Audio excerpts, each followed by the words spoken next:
Hello, everybody. It's always great to hear such a buzz in the room because it means that people are making connections. Hello, everybody. I'm Chris Herbert. I'm the Managing Director of the Joint Center for Housing Studies, and it's my great pleasure to welcome you to the 2024 Ivory Prize for Housing Innovation Summit. Woo! We hosted the inaugural event like this in 2019, so it's great to be back here 5 years later. But before we begin, I want to take a moment to acknowledge that the Harvard Graduate School of Design is located on the traditional land and ancestral land of the Massachusetts, the original inhabitants of what is now known as Boston and Cambridge. We pay respect to the people of the Massachusetts tribe, past and present, and honor the land itself, which remains sacred to the Massachusetts people. The school also recognizes the work of the Harvard University Native American program in cultivating the relationships that led to the creation of this acknowledgement.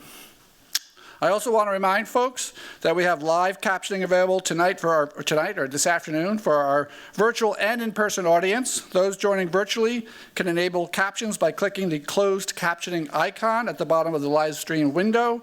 And for our in-person audience, live captioning is available through the QR code currently on screen. And if you have any issues, visit the folks in the AV booth and they can help you. I also want to take this moment to provide a public service announcement for future events here at the GSD. On Tuesday, October 29th, landscape architect Ann Winston Spurn will deliver the Frederick Law Olmsted Lecture. She'll discuss how her research and teaching combine concerns for the environment, poverty, race, social justice, and educational reform, and how university resources can be leveraged to address environmental and social challenges that confound society. Then on October 31st, we'll celebrate the opening of the Drucker Gallery exhibition, which you can see outside under construction, Changing Climates. In this lecture, landscape architect Bas Metz will explore how new urban ecologies can be conceived and constructed through a selection of projects featured in the exhibition. A reception will follow the lecture. And lastly, I want to sneak in that the Joint Center has our own events coming up. We have a few virtual events over the next few weeks. One looking at the future of housing demand, other looking at the challenges older adults face in meeting both the financial need for housing and long-term care services, and lastly, using AI to predict and prevent homelessness. So visit www.jchs.harvard.edu for more information. All right. The introductions are out of the way. Let's turn to today's event, which showcases the finalists and winners of this year's Ivory Prize for Housing Innovation. Now, I don't know if folks know this, it wasn't necessarily featured prominently, but a bonus part of today is that the first part of today's events will be the culmination of the Haus prize contest that the Ivory Innovations also hosts. We have with us 3 teams who won in the design and construction, finance, and policy. No, there's different categories. There are different categories this year. Sorry, Jen is nodding me. Get it right, Chris. But so we had these category winners, but now we're going to have them face off in a mighty clash where you'll get to hear their pitch for their ideas they cooked up in 24 hours with a little polishing since, and get to vote on the actual grand prize winner, who will be presented with a giant check here on the floor of Piper Auditorium. So we're really excited and looking forward to that. Now, for those of you who are turning into the Ivory Prize for the first time, the prize was first awarded in 2019 by Ivory Innovations. This was an organization founded by Clark and Christine Ivory with the goal of catalyzing innovation to address the nation's mounting housing affordability challenges. The prize recognizes ambitious, feasible, and scalable solutions to housing affordability. It's designed to award innovators for their efforts and to provide material support in the form of $300,000 cash prize that goes out. But beyond that, there's also technical support and the creation of a community. So the prize is really important, I think, not just in awarding the prize itself, but in proselytizing good ideas. And so I think one of the cleverest things folks at Ivory Innovations did to say there's not just going to be a prize winner, there's going to be top 10 finalists who will all get featured here today, and there's also a top 25 group. And so by doing this, what they're doing is not just awarding the winner, they're sharing with the world good ideas. And so we don't want these good ideas just to rest with one company, one organization, one public agency. We want the world to adopt them because our problems are big enough, we need multiple people addressing them. Now, the prizes are awarded in the 3 categories I was referencing earlier, in the regulatory and policy environment, housing finance, and design and construction. And I'm really proud of this part of the prize because I think it recognizes that finding solutions to our housing affordability challenges are not simple or single-tracked. They have to be multifaceted because the problem of housing affordability is so complex. Now, those of you who heard me speak before will have to forgive me because I use this line all the time, and we talk about it all the time. What's the silver bullet for solving the housing crisis? I'm here to tell you there is no silver bullet, but there may be silver buckshot, because what we need is many ideas operating at many points in the housing system. Listening to the folks from the top 10 this morning, talking about working on how do we bring together housing producers of off-site housing with consumers who want to have that housing and bringing them together. It's a little piece of the puzzle, but it's a really important piece of the puzzle. And all the Ivy Prize winners, they may be looking at problems that you seem small, but they're all so important, and collectively that buckshot really can make a difference. The other thing about this, well, before I get to that, I think that, as I said, this is the 6th year, actually, the prize was awarded, 25 finalists, 150 companies. So one thing I'd encourage everybody to do is go to the Ivory Innovations website, look up the portfolio, and check out that 150 companies. It's a real community of buckshot. The other thing I would say, too, about the prize is there's all these students working away, investigating these companies. They do an incredible amount of work, and Clark very cleverly is pulling people into the affordable housing space, little by little. And so we're helping to grow the next generation of people who are solving these problems. I also want to point out that the Ivory Prize for 2025 is still accepting submissions. And the submission process is designed to be easy. Anybody can submit an application for anyone. You can recognize yourself. You can recognize your brother-in-law who's doing great work. In fact, we want you to do that. And we made the form simple. It's one page. It'll take you 10 minutes. And get those good ideas. Those team of students will do the digging from there. So I would encourage everybody to look to submit today. All right, I've talked too much. Let me now introduce Clark Ivory, who share this year's winners with you. Clark is the CEO of Ivory Homes, Utah's largest home builder for nearly 40 years. He's a graduate of HBS, so we're going to claim you as a Harvard alum. He served in numerous civic roles, and he and his wife, Christine, have given generously, both through Ivory Innovations, but in other ways, to support scholarships for 2,500 students. So just amazingly generous in giving people. I first met Clark when he was developing the idea for the prize. Saying yes to being involved is one of the best things I've ever done, because I've learned so much from this and really benefited from his enormous wisdom and generosity. So please, Clark, I'm really appreciative of your leadership. So please join me in thanking and welcoming Clark Ivory.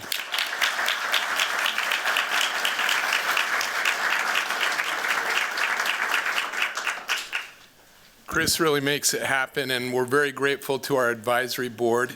I'd ask you all to stand if you're a member of our advisory board so we can just recognize you. Thank you.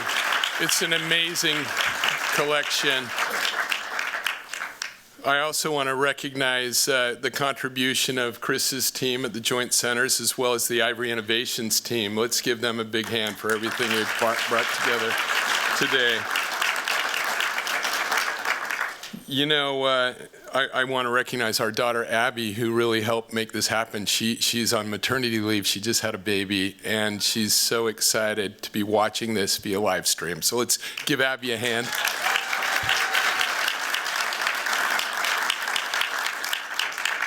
You know, I'm always stepping back and trying to think about what are the next big issues that are confronting us as a state, as a country. And, you know, as I was thinking about this in the last week or two, I've been thinking about 3 big issues. And, of course, one of them is housing affordability. But let me just tell you first, I think one of the most important things is going to be how will we embrace diversity and at the same time become even more collaborative than ever before. Arthur Brooks is a visiting scholar right now at the University of Utah, and so we've had a chance to listen to him a lot lately. And of course, he teaches the most popular class at the business school on really how to be happy. But he came in and I asked him, I said, you know, what do you think is Utah's biggest, strength?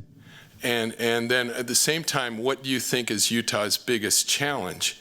And he said exactly what sort of I just said. He said, Utah's biggest strength is that it's been so highly collaborative it can get a lot done in a hurry. It can marshal together incredible resources. It can act quickly. It does all these things because there's such commonality. But also, you know, Natalie Gochner, who's one of our former advisors, and Dayan Eskich from her team's here today, but we're becoming so much more diverse. It used to be that Utah's growth was driven by 2/3 births and 1/3 in-migration. Now it's flip-flopped. It's 2/3 immigration, 1/3 natural increase. And so we're becoming incredibly more diverse. So he said, what are we going to do as a state to really embrace the diversity and to think about what we can do to still remain highly collaborative? But I think that's what we need to as a country, isn't it? We need to figure out how we can absolutely embrace diversity, thrive with diversity, become more collaborative with diversity. So that's the number one thing I'm thinking. And I love it because this group here today is so highly collaborative, and it's incredibly diverse in so many different ways, which I'll describe in a moment. I think the second big thing that I'm really concerned about in Utah, but I think we're concerned about it across the US actually, is how are we going to provide the power for all of our industry, for all of our housing, for all of our needs going forward. And we all know that AI is a big power hog, right? It's one of the challenges of AI.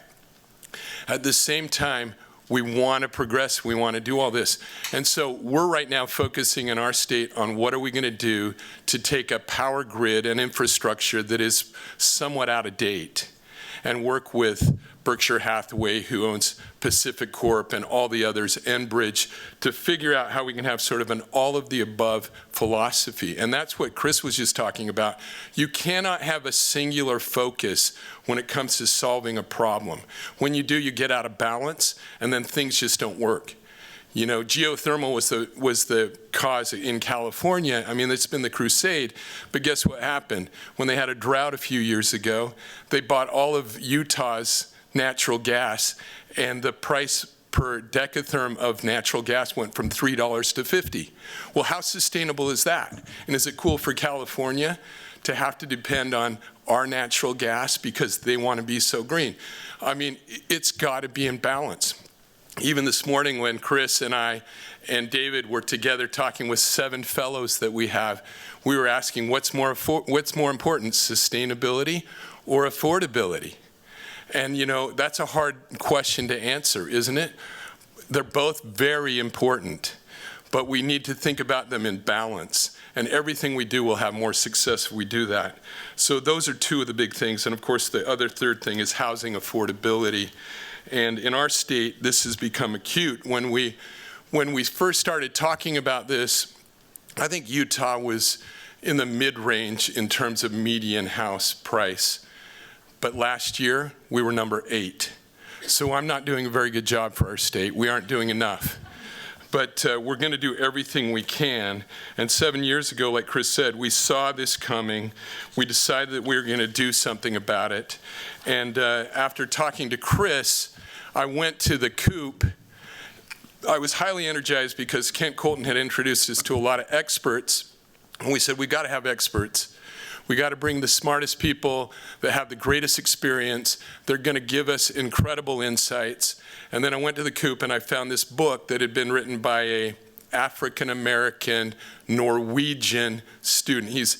He had been raised by an African-American dad and a Norwegian mom. And you know what?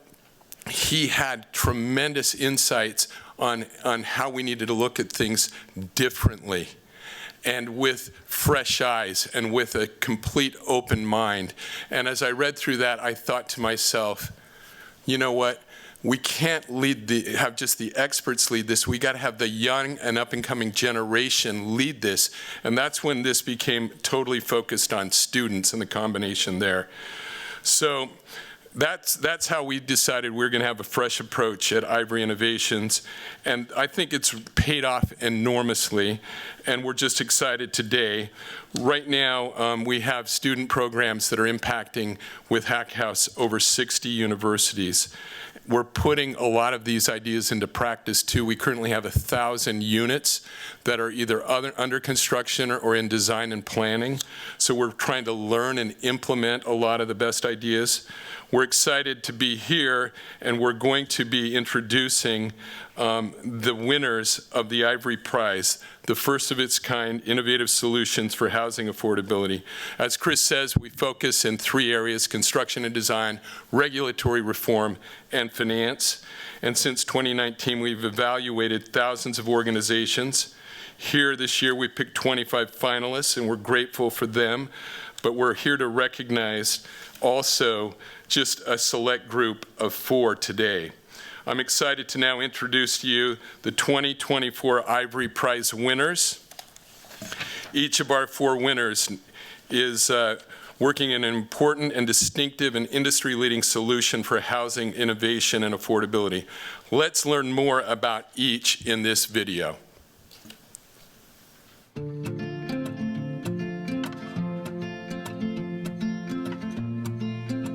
San Diego is a very expensive place to live. It's also a lovely place to live. Because of that, housing is an issue. With the ADU bonus program, for each affordable deed-restricted unit that is provided, you're entitled to an additional market rate bonus unit. It really incentivizes developers and owners to create more units, but in return, we obtain that affordability aspect. The ADU bonus program represents a great way to add value to existing property. You could put housing over the parking and you don't have to pay for the land. You can also use that new income to improve the rest of the property. UC Berkeley did a study recently where they actually found that in San Diego, the #1 way to reduce greenhouse gas emissions is through incentivizing urban infill development. We've seen the benefits of it within our community.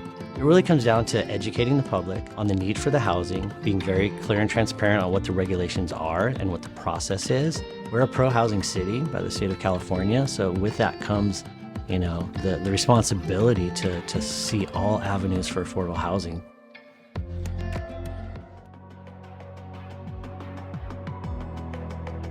Around 1989, we developed our first mixed income development. That model is what is being elevated in the Housing Production Fund.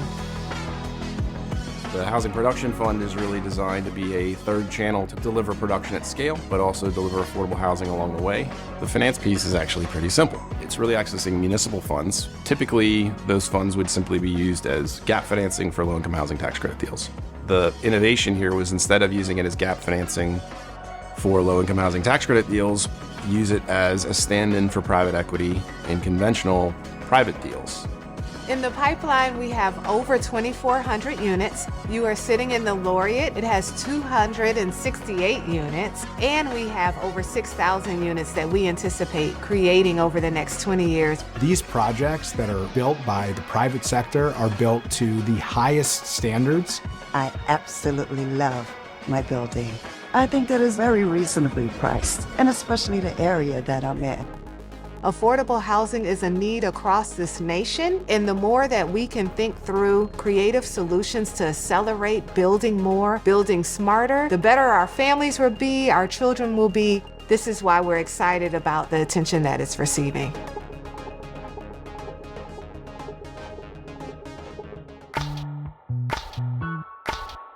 Reparations is far more than just a cash benefit. By November of 2019, our city, Evanston, Illinois, had passed Resolution 126R19. It established our reparations committee, a $25,000 direct benefit that can be used to build wealth.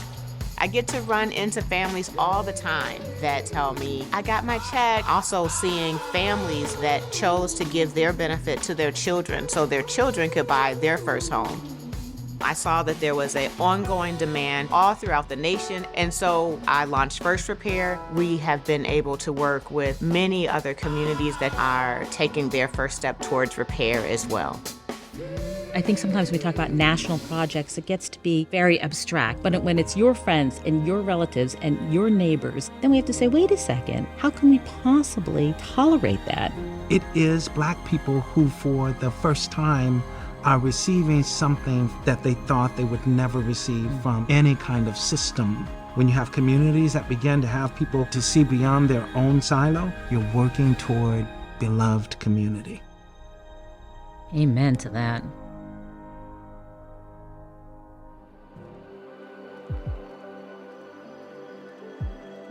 following several years of changes in ADU regulation in California, cleared a pathway to being able to build backyard homes. The opportunity that we saw at Villa was to take that new legal pathway and supply that with prefabricated homes, which are more cost-effective and less risky to build. They range from 450 square feet up to 1,200 square feet. These are typically 2 to 3 bed, 2 bath homes.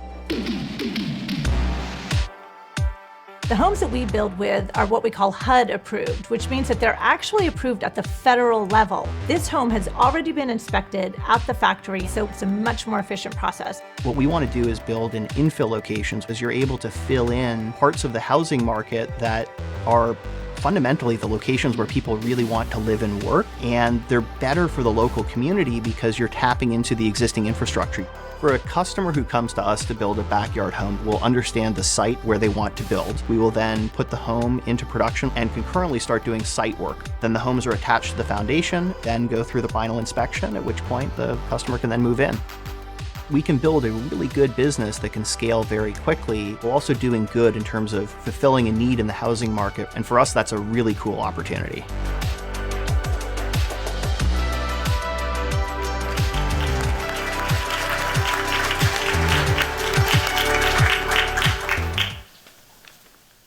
All right, it's my pleasure now to invite up the winners. It's time to hand out some hardware.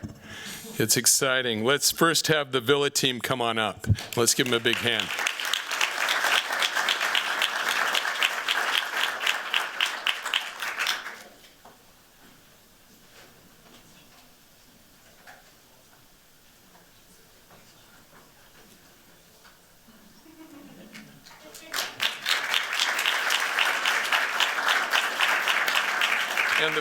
And the folks from Housing Opportunities Commission of Montgomery County, Maryland.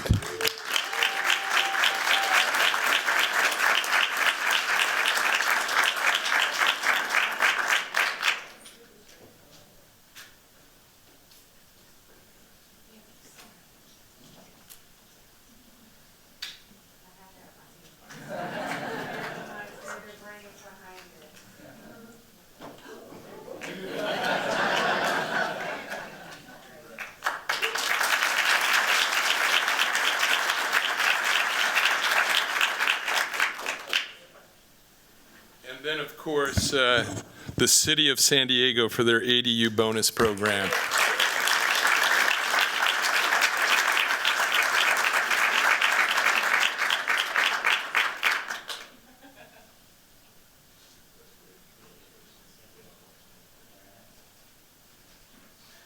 And finally, First Repair.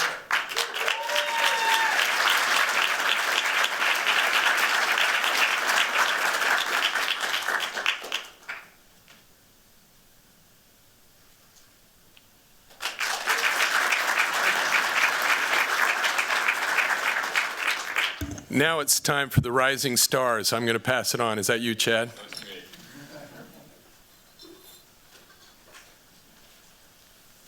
Okay. Hi, everyone. My name is Chad, and I am Director of Programs and Growth at Ivory Innovations, as well as a GSD alum. It's great to be back here at GUND and to be joined by so many innovators and leaders from across the housing industry. In addition to recognizing and supporting these leaders, at Ivory Innovations, we also work to engage the next generation of housing affordability leaders, which is the goal of Haus. Next slide, please. Haus is an annual 24-hour hackathon which challenges college and grad students from across the country and all over the world to brainstorm and pitch innovative, impactful housing solutions. Haus started in 2019 at the University of Utah, but during COVID, it went virtual, and we've remained virtual since then, and that's allowed us to reach many more students around the world. The competition is supported by our two sponsors, ThinkWood and WaFd Bank, as well as our 5 partner institutions, which are UC Berkeley, University of Denver, Columbia, University of Arizona, and of course, the Joint Center for Housing Studies here at Harvard. We're enormously grateful for the help of all of these organizations for helping us make the competition a success. This year we had our biggest competition yet, Can we go back a slide? This year we had our biggest competition yet, with 381 students participating from 67 universities around the world. Now, next slide. During the competition, our judging panel selected 3 winners, 1 from each of our 3 prompts, which you can see here. These 3 teams are here with us today to pitch their ideas for you all, our wonderful audience, to select our grand prize winner. That winner will receive a $5,000 prize. So after all 3 teams present, we'll share a link to an online poll, and there will be a short break for you all to vote. And then after that, the grand prize winner will be announced. So we'll start off with our winner from Prompt 1, Innovation Incentives. This team is joining us from UC Berkeley, where they're master's students in real estate development and design. They've got a really interesting idea for expanding the use of mass timber to boost housing supply. So without further ado, here are the Holz House hackers.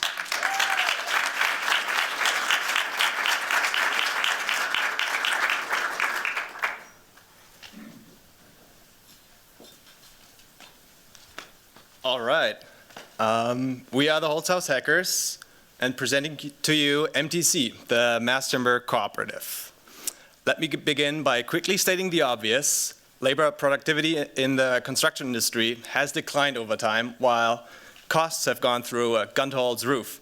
And that is why our idea is to focus on scaling mass timber production in the US to increase construction productivity and spur multifamily development. Mass timber is especially great for multifamily as it is regenerative, sturdy, healthy. Wood is a familiar material, and mass timber is highly efficient. When phased properly, mass timber shortens construction schedules, it promotes safer on-site construction, and requires less labor. All this can lead to significant cost savings. Mass timber presents a new way of designing and delivering multifamily development, but it requires cooperation early on. Developers, design teams, and contractors must work together at the very beginning of a project in order to plan for the use of structural CLT and glulam, and to fabricate a precise kit of parts that can be easily clicked together on site. Now, you may be wondering at this point, why isn't mass timber being used more broadly in the US? Well, there is a lack of local cooperation and limited regional supply. Our idea is to establish mass timber production facilities that cooperate locally and supply fabricated mass timber components regionally. In Austria, for example, mass timber is successful because the industry takes advantage of clustered inputs. The thing is, we have the same inputs in the US, and a clustered approach can work here too. Michigan is one place that meets our criteria. There is manufacturing know-how and an existing lumber industry. We propose the first mass timber cooperative, MTC facility, to be placed in Saginaw, Michigan, a town of 45,000, conveniently located within 50 miles of 53 sawmills, proximate to universities, and under 300 miles away from major Midwest housing markets, including Chicago, Cleveland, and Detroit. Our production facility places fabrication and production under the same roof. Local lumber is used to produce CLT and glulam. A design assist team works directly with developers and designers to inform CNC fabrication, and a complete kit of parts is delivered to a nearby site. We estimate that our facility will cost about $80 million. Now, how are we going to pay for all that? Well, to fund and de-risk our initial investment, we introduce a diversified capital stack that gets local buy-in. We are a great candidate for funding from the Michigan Strategic Fund. We, as MTC, will raise 25% in private equity. We get buy-in from local developers, contractors, as well as sawmills, and we'll get funding from a regional bank. We, as the MTC, are not just a facility, but also a facilitator. Sawmills and developers invest in small shares that earn a dividend and prove local buy-in by also contributing their expertise. Sawmills agrees to purchase agreements and benefit from consistent demand. Developers, on the other side, are ensured local access to mass timber material and get to have a hand on their supply chain.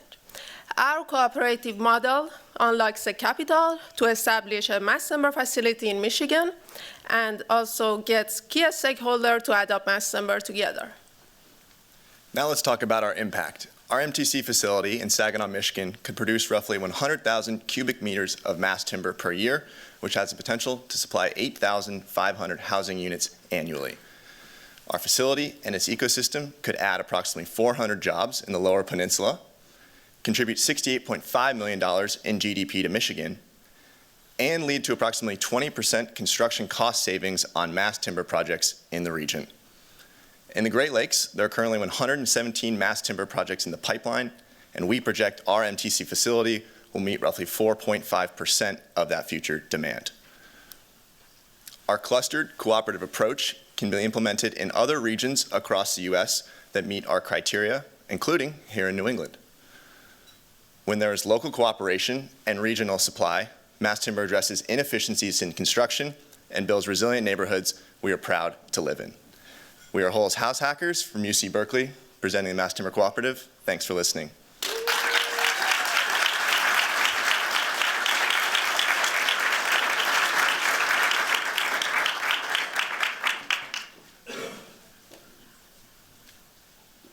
Again, that was the Holz House Hackers from Berkeley. I'm told that Holz means house in German.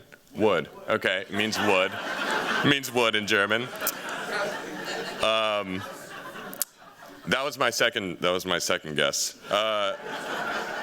So next up, we have our winners from Prompt 2, which was single-family home densification.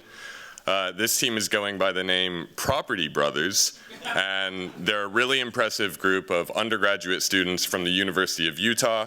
Their idea focuses on leveraging Community Reinvestment Act funds to accelerate the production of ADUs. So here are the Property Brothers.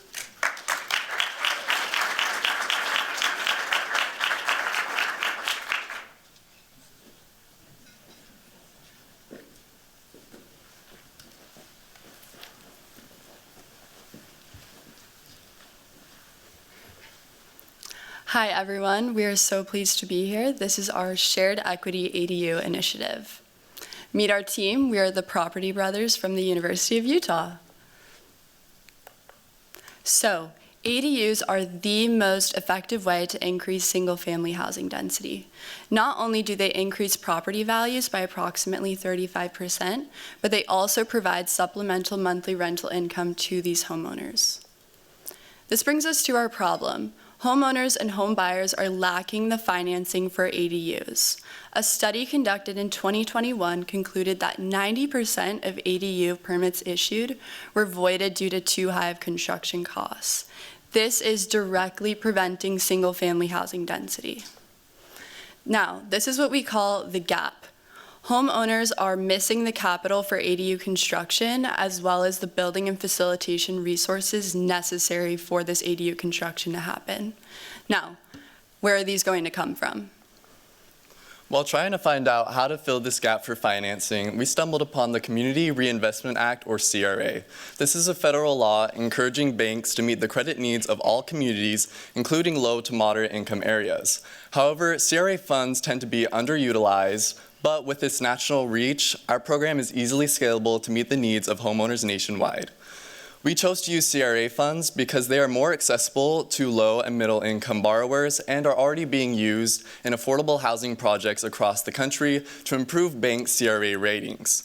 Our solution: we are a nonprofit connecting CRA funds to future ADU owners, referring them to our network of builders to become a one-stop shop for ADU construction. We help low to middle income homeowners in financing ADUs by connecting them to the CRA funds, while also providing services such as how to become a landlord and how to become an ADU owner. We've also created a network of reliable ADU builders to help reduce risk in these projects. Lastly, we connect with the financial institutions to secure the CRA dollars to fund these projects through our one-of-a-kind ADU shared equity model. So, how is this shared equity model actually going to work? So first, there's going to be an appraisal, and then you'll split the equity between the homeowner and the bank. Next, the market will grow over time, and then finally there will be a bank exit. So let's look a little bit closer at the numbers here. We're going to assume a couple things in this scenario. A $500,000 home value before adding the ADU. The homeowner wants to add an $150,000 ADU addition. This homeowner is also going to receive $1,000 a month in ADU rental income, deed restricted at 60% AMI. This is to make sure that this unit that's being added to the neighborhood is actually affordable for this neighborhood. And finally, we're going to assume a 3% market growth rate. And so, what are the results of these assumptions in our model? The post-ADU addition value after appraisal is $612,000. It's important to note here that not every dollar invested in the property is actually going to translate to an increase in value for the property. So, when we go to split the equity, the bank is going to take $150,000 in equity in the property, or roughly 25%. Now, this means that the homeowner equity will take a hit here. However, through natural market growth, we find that the homeowner equity rebounds to the pre-ADU addition value in 3 years. Throughout these 3 years, the homeowner is also going to receive roughly $36,000 in rental income from the ADU. And so really what we want to do here is by letting the bank equity grow over time in the market and combining it with a low interest rate, we can let low to middle income homeowners leverage the growth in their property value to pay back a portion of the interest on this construction. So there are two ways that the bank makes money off of this. The first, the homeowner has the option to buy back their equity by paying the bank's initial investment back with a 2% interest rate and an assumed 3% market growth rate. That gives the bank an estimated 5% return each year. The other option is if the homeowner sells their property, the bank will be paid their equity out. Again, with a 2% interest rate and market growth, this ensures the bank cannot lose money. So in this scenario, every party benefits. So looking at the financial institutions, like I just mentioned, the bank co-owns the ADU, so they share property appreciation over time. And again, the homeowner or the homeowner repays the bank with interest. And lastly, the bank gets to fulfill their CRA credits. Low and moderate income homeowners benefit because they can now construct an ADU and receive that monthly rental income. And finally, tenants benefit because they receive affordable housing at deed restricted 60% AMI. Thank you. We are the Property Brothers from the University of Utah.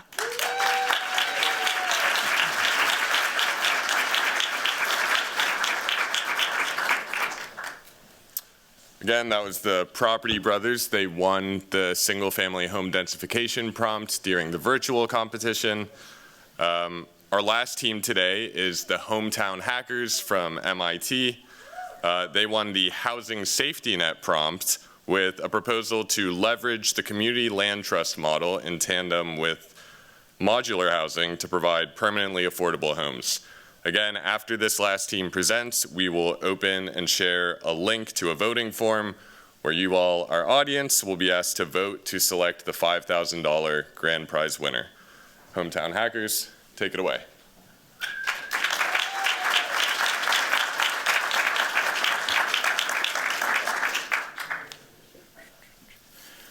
All right, good afternoon, everybody.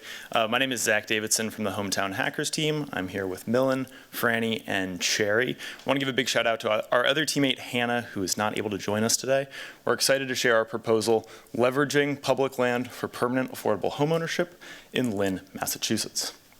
So Lynn is a city about 30 minutes north of Boston that has seen housing prices just skyrocket over the past few years. And unfortunately, families in Lynn tend to earn dramatically less when compared to the rest of the Boston region.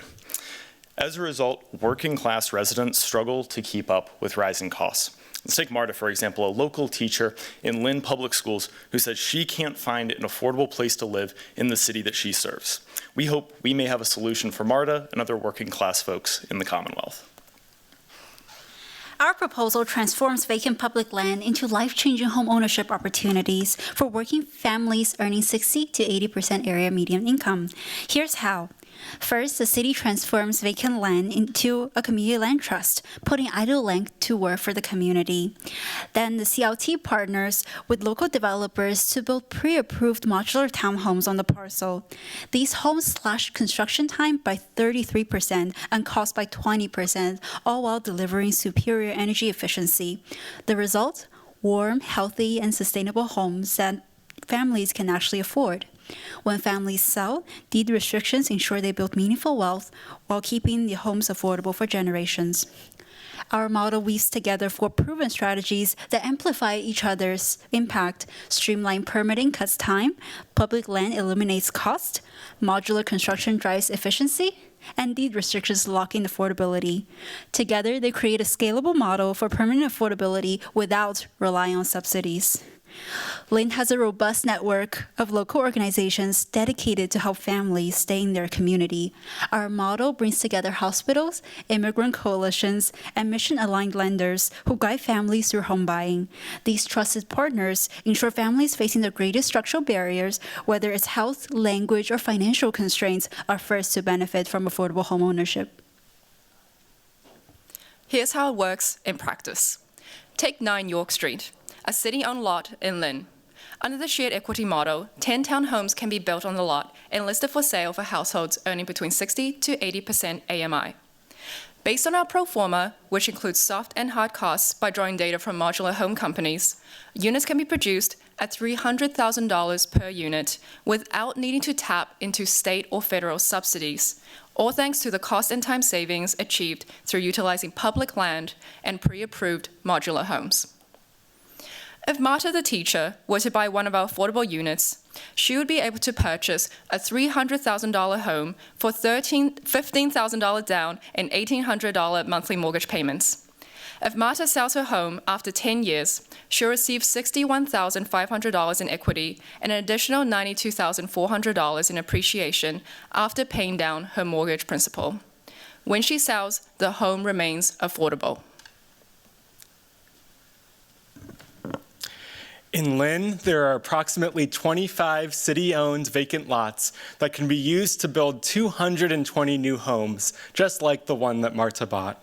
Our model is scalable and perfect for Massachusetts gateway cities, which, like Lynn, are former industrial towns with high potential. If the cities of Worcester and Lawrence used our model on just 20% of their vacant lots, they'd be able to construct over 570 new units for families. In summary, our model uses deed restrictions in modular buildings to reduce costs for homebuyers and build wealth with the support of community partners. It also doesn't rely on state or federal funding.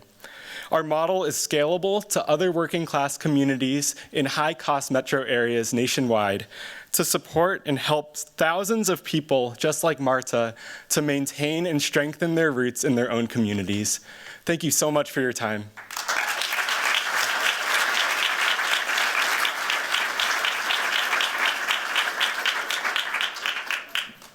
Okay, that was the Hometown Hackers team from MIT. Now that all 3 teams have presented, we will take a short break for voting, which will end promptly in 7 minutes. Please cast your votes. And again, in 7 minutes, I will be back to announce the grand prize winner. Okay, the winner is in. So thanks so much to all 3 teams for presenting and to everyone in the audience for submitting your votes. Again, the winner is now in. Before I announce the winner, I want to give credit to all 3 teams for what I think we can all agree were excellent presentations.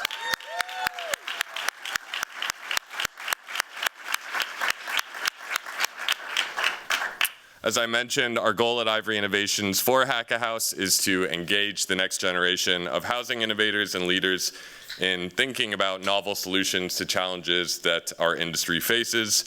I also want to note that while only the grand prize winning team will receive the $5,000 check, as prompt-specific winners, the other 2 teams will also receive $3,000 each.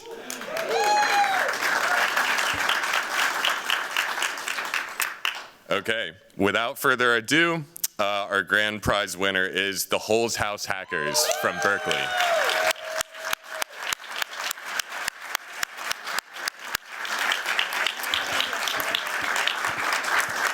Yeah, okay.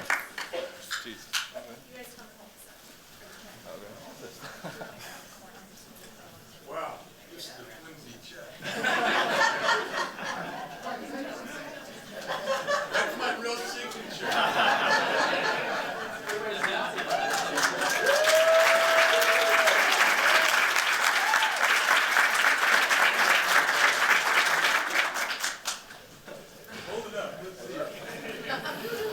That's what won it for you, you know? Okay. I got to say one word. Go ahead, Clark. Chris said that there's not a silver bullet, there's just a lot of buckshot. But I think that the silver bullet for housing affordability in the U.S. is our up-and-coming rising generation and their focus on impact and innovation. That is the silver bullet.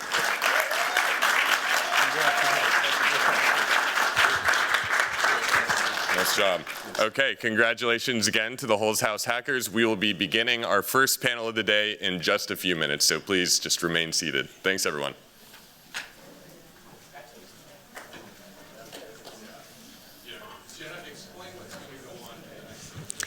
Hi, I'm Jenna Louie. I'm the Chief Innovation and Strategy Officer here at Ivory Innovations. Thank you all so much for joining us today.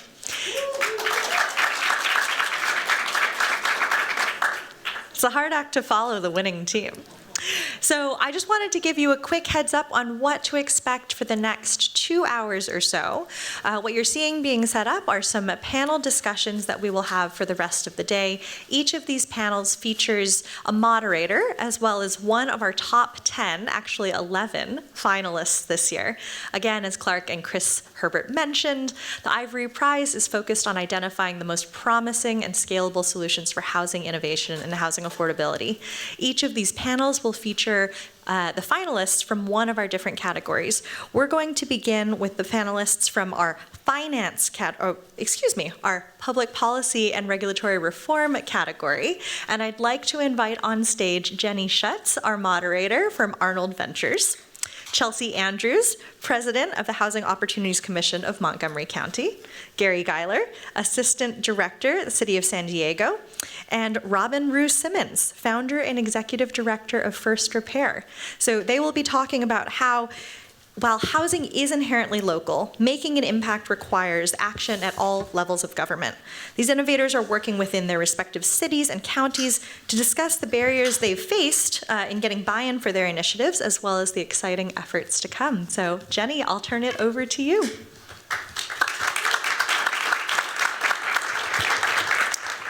Thank you so much, Jenna, and it's lovely to be back. About 1,000 years ago, I was a graduate student at the Kennedy School, and I also TA'd for an econ class that had a lot of the MUPs, so it's fantastic to be back in the GSD. Good to see you all. We have a tough act to follow. We had 3 incredibly innovative and polished and professional presentations from a bunch of students, so now those of us who've been doing this for a while have to step up and show that we still have some game. But I think we can do that. So I'm excited to moderate this panel, and we're going to start just with some very brief introductions from each of the panelists. Tell us just who you are, what your organization is, and briefly what your organization does. And then we'll have a couple of rounds of questions where we get deeper into what your innovation was, and preferably how we can share your ideas and scale them out. So why don't we start with Robin and just tell us who you are and what you're doing. Hello, very happy to be here. My name is Robin Rue Simmons. I'm the founder and executive director of First Repair. We're a not-for-profit informing local reparations nationally. We are looking to make reparations common sense and commonplace. And when we hear from harmed communities, we're hearing that housing is a prioritized form of redress. Good afternoon, Gary Geiler, Assistant Director of the City of San Diego for the General Services Department, which is a one-stop shop for building and zoning and planning and inspections. Good afternoon, everyone. I'm Chelsea Andrews. I'm the president of the Housing Opportunities Commission of Montgomery County, Maryland. That's just north of Washington, D.C. We're a bit of a unicorn. We're a public housing authority. We administer vouchers and provide resident services to over 20,000 families. We're also a housing finance agency. We issue bonds that help support the development of our properties, as well as first-time homebuyer assistance and mortgages, and we're also a developer. We're the largest developer in our county. Excellent. So 2 of you are coming from local government agencies, and Robin, you worked in a local government and city council before forming your nonprofit, and you were now doing interesting and innovative and creative things, and so we'd love to hear, as perhaps we have these expectations that the public sector in particular doesn't innovate as much as the private sector. So I'd love to hear each of you talk about some of the misconceptions that you have encountered as you go about this work, in particular sort of your experience with innovating within your institution, what that's been like. And why don't we start? Wonderful. Yes, I think, well, first of all, I just want to congratulate my team on this awesome opportunity. But I will just say that what we've been able to do is really leverage our public partnership with our county council, as well as leverage private-public partnership to develop additional affordable housing. And we've been able to do that in an innovative way that allows for the funds to revolve and ultimately generate additional housing in our county. And so, of course, some of the challenges along with that are getting all the stars to align, and hopefully we could talk about that a little bit more, but that's been one of the challenges we face, but really a wonderful opportunity for many other jurisdictions to model what we've done. For a building department, the common misconception or myth is that we can't innovate. We're too slow, we're too bureaucratic, your process is too long, we're not even gonna go to your city to build housing. So we've completely flipped that script over the past 5 years by involving a heavy educational program with the public on what you can build, where you can build it, and how you can build it. With the 80 bonus program, what we really wanna do is innovate with regulations. Don't just accept the minimum that's required by a state or a local agency that puts on you, but go above and beyond what that is and allow it as in many places as you can.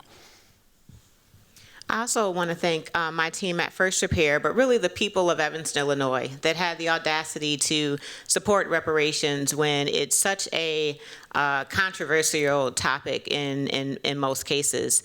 And I would say the biggest barrier is misconceptions around reparations and what exactly it is, what it isn't.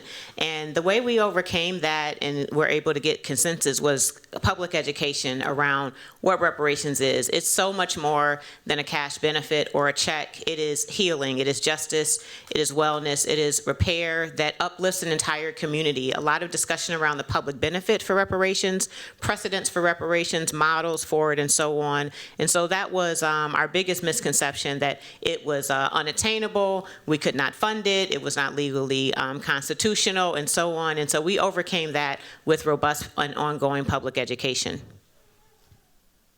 And I'd actually like to ask a quick follow-up related to that to Chelsea. A lot of what we do in the affordable housing world is figure out how to talk about affordable housing in a way that people understand what this means. And there have been a lot of questions from the media around, is what you're doing public housing? Is it not public housing? Is it social housing? And what's the difference? So, you know, picking up on Robin's point about the language that we use, can you talk a little bit about how you describe what you do and how you clear up people's confusion about the difference between what you do in traditional public housing? And let me just say, there's a student in this room who just walked up to me not too long ago and said, would you call what you do social housing? And I said, is that a trick question, right? And so the truth of the matter is words matter. And there are negative connotations in different spaces and places around what it means to be a public housing authority and to develop public housing. There's negative connotations and different views about social housing.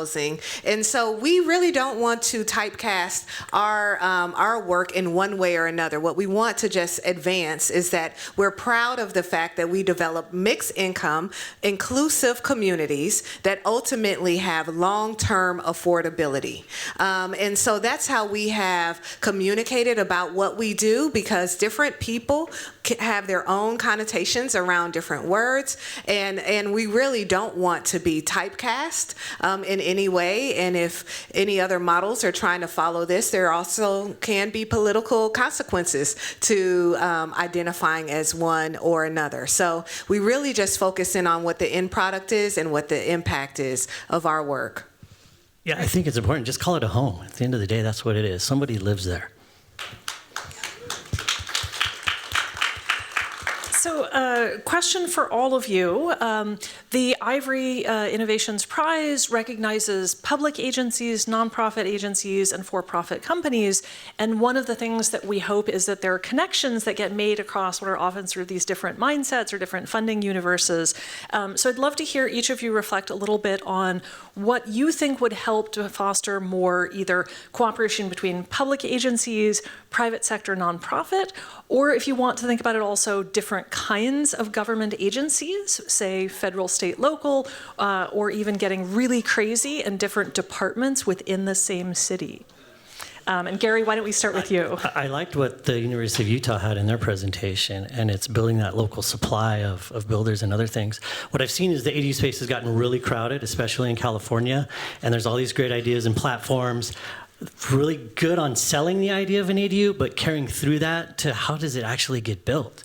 So you have to understand the local supply chain of your contractors, your builders, your design teams. You have to include lenders. They have to understand what you're allowing 12 units on this property. How's that happening? That sort of thing, and get it through and utilizing some of these construction methods that can actually make it realized, because sometimes we'd hate to see a homeowner start the process and not finish it. So I think there's a lot of work to be done with the private sector and more partnerships and understanding local jurisdictions' rules and regulations and advancing them. Awesome. I want to answer all the questions.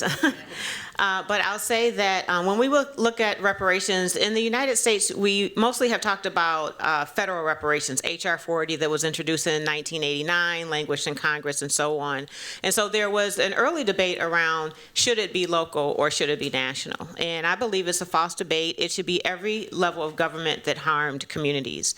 And so we look at a local to national approach. And so we believe local, state, as you know, the state of California, New York, Illinois is initiating reparations, counties, and also institutions. So that private-public piece, they're institutions, they are industries, banking industries, insurance industry, the appraisal industry, and then also every department within the government agency. So when I served on city council as councilwoman, there was, the economic development department, the community development, parks and recreation, the city manager's office, the policing, especially with over policing in Black communities. So it's really an all hands on deck effort, and everyone has a role in the repair process at whatever table they're sitting at.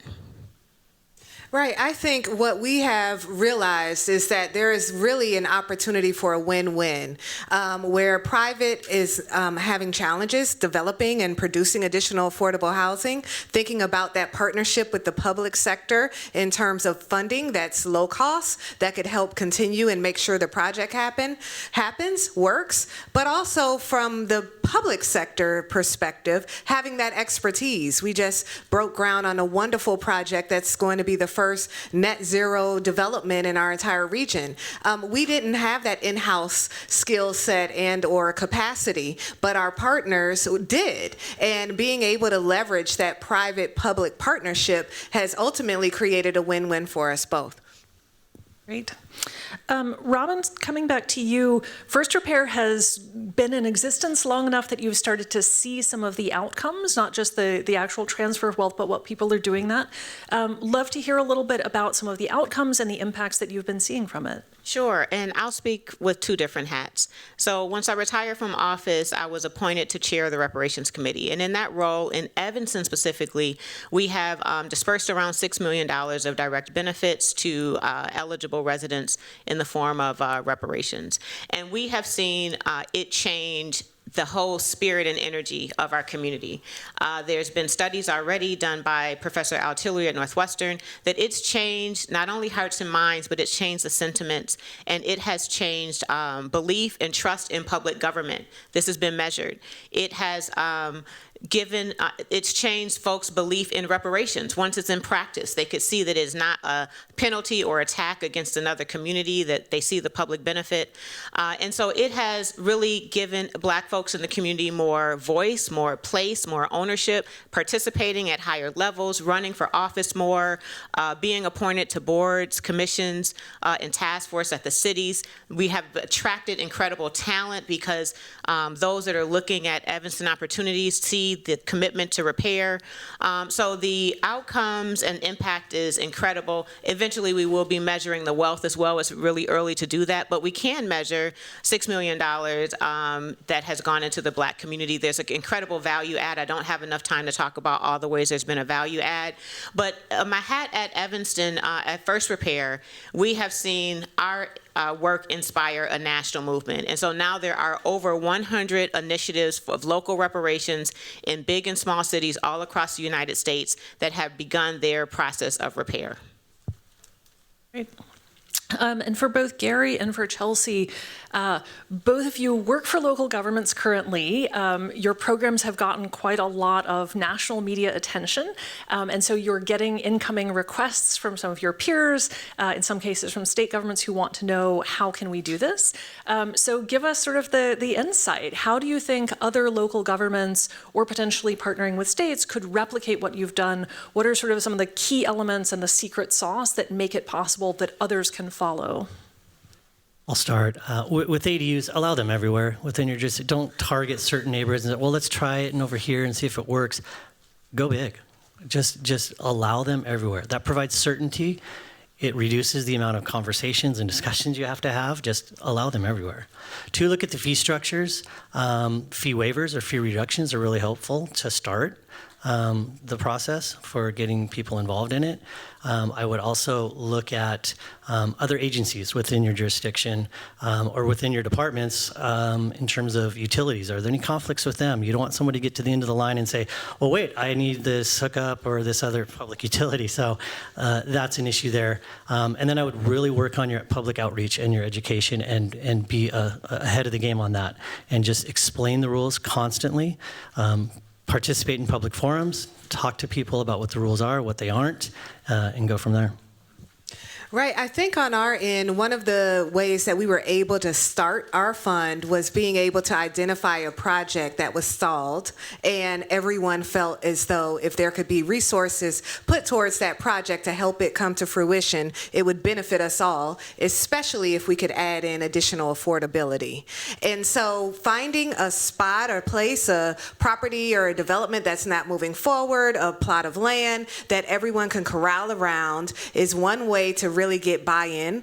The other considerations are thinking about who has the different skill sets in your community to offer, to bring to the table to allow this to move forward. So obviously, you need to have an organization that has development experience, or you're going to have a hard time developing. You need to have a partner that can issue bonds and that understands public finance, and therefore thinking about that partnership opportunity. And then potentially you need that political person and or people who are supporting and rallying around, let's put this dollar where we can really get our return on investment for this entire community. And if you can get those stars to align, then ultimately you can get your first proof of concept. And once you have that first proof of concept, then ultimately get the buy-in from the public to continue as we have been successful in doing.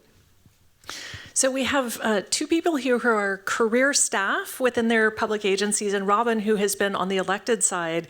I'd be curious if you could talk a little bit about sort of what the interaction is between getting the buy-in from the elected officials, aligning them with your career staff, and how you get them working together so that you're jointly moving forward to solve the problem.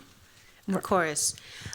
So it was back to the education around reparations, because it was reparations isn't novel, but in this way it is innovative. So we had not only public education, we even had closed session education for our city council. So my colleagues were great enough to participate in closed session education around racial disparities and discrimination, and that was really helpful in understanding. Also in understanding precedents, so more continuing education. I have to shout out Professor Cornell Brooks and his colleague have released an incredible report out of the Harvard Business School on all the forms that reparations are paid currently in the United States.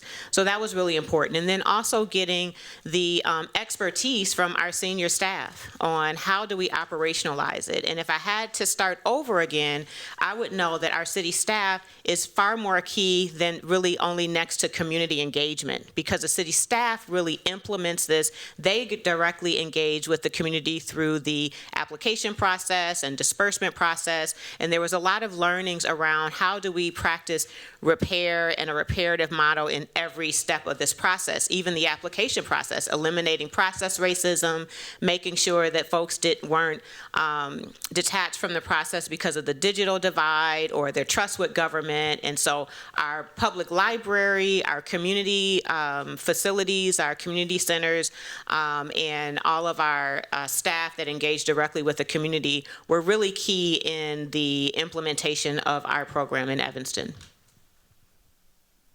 I guess I would just say that we were fortunate because it was really our county council and one of our former county council members that came together and asked our staff to help think through a creative solution and help to replicate a model in which we could ultimately ensure long-term affordability.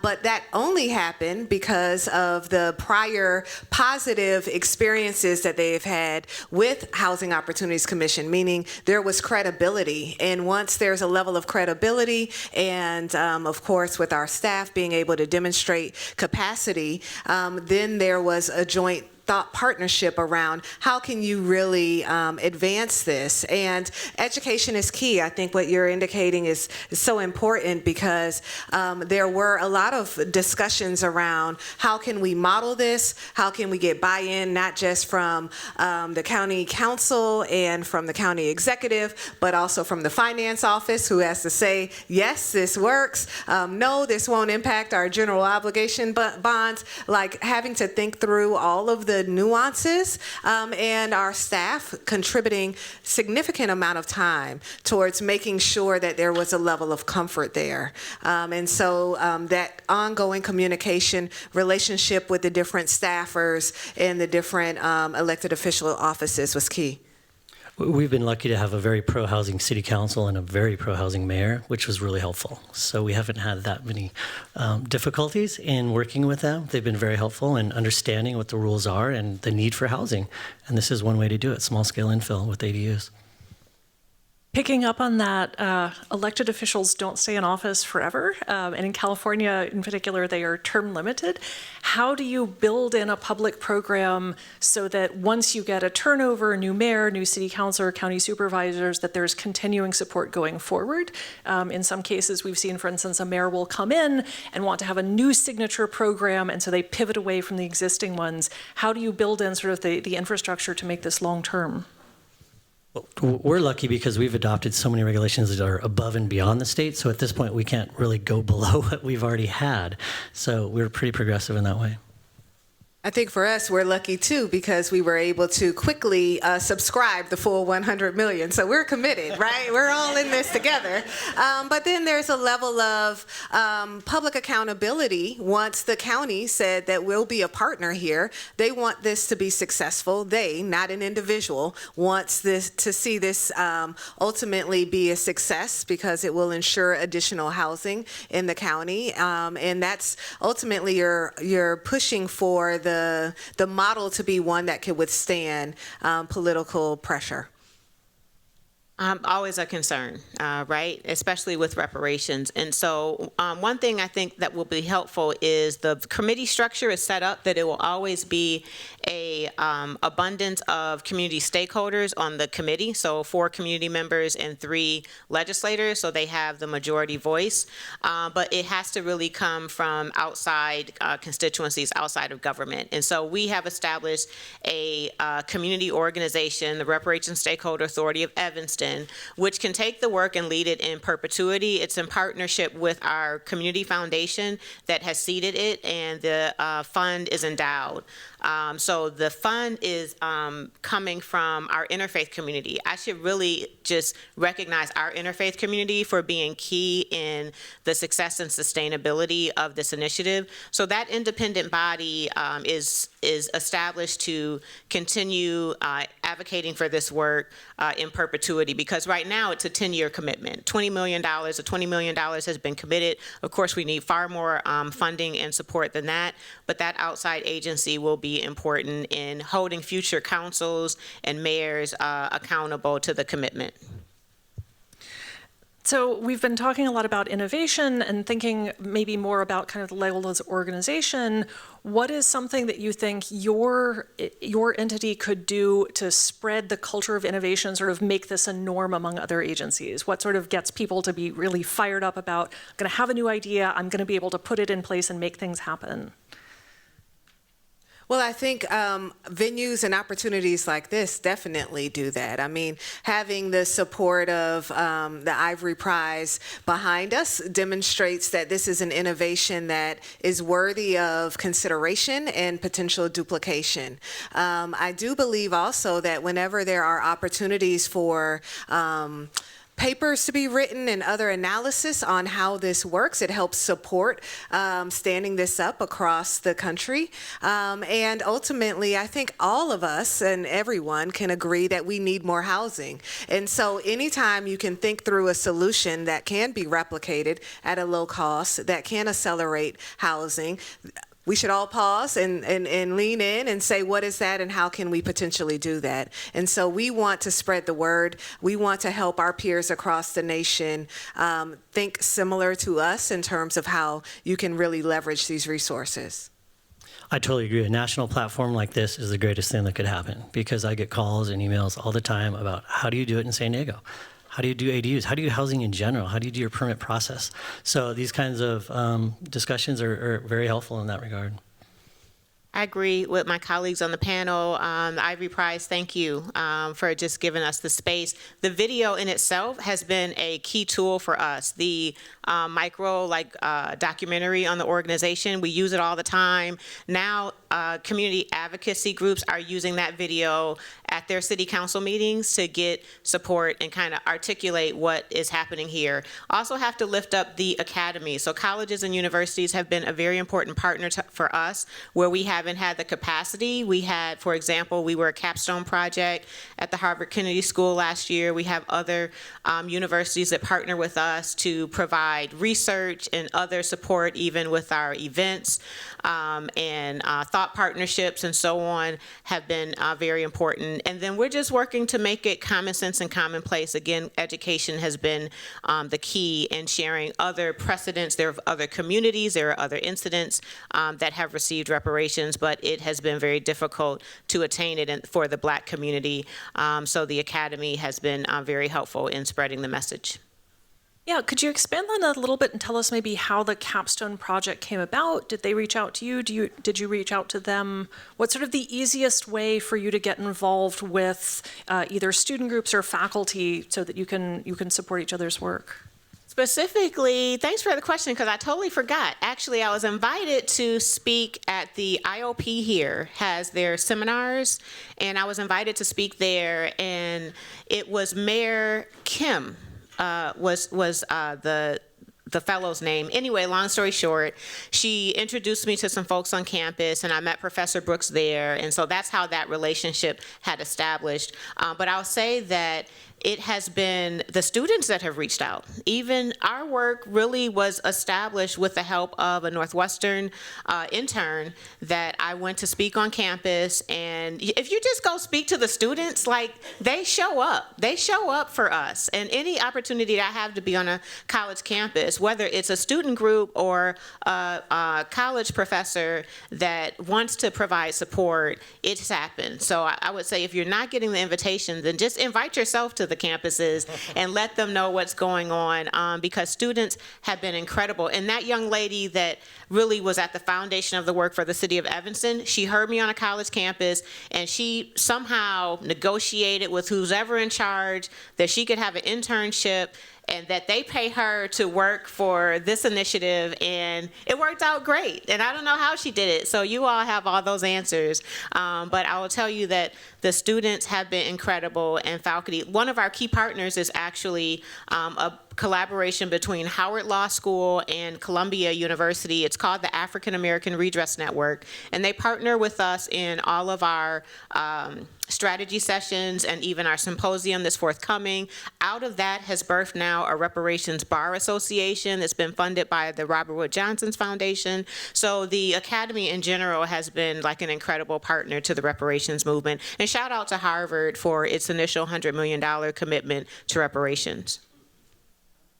Gary and Chelsea, have either of you had a chance to work either with student groups or to work with faculty as part of research projects, or is that something you'd be interested in doing? I have. There's several universities that reach out to me, just housing in general and ADUs in specific, and they are fascinated by the fact that you can get so many ADUs on a property. And our other programs like Complete Communities, where you have unlimited FAR or bonus densities and those sorts of things. So yes, we do outreach with those groups. Actually, we have not yet and would look forward to it. And so I would just say that in conversation with folks here today, if there are opportunities to connect with schools, we'd love to do that. Yes. We had a really good discussion this morning, kind of breaking out in small groups and helping to have conversations across not just the public, private, and nonprofit sectors, but also thinking across the sort of three categories within Ivory Innovations. So we have the technically two of you are in the policy, and I think you're actually in the finance group. But I'm curious if you wanted to share a little bit sort of what you learned from the discussions this morning, bringing together people from different parts of the housing industry. Were there either questions or insights that came up that were new to you, or how did you find that sort of relative to a lot of your sort of typical feedback sessions?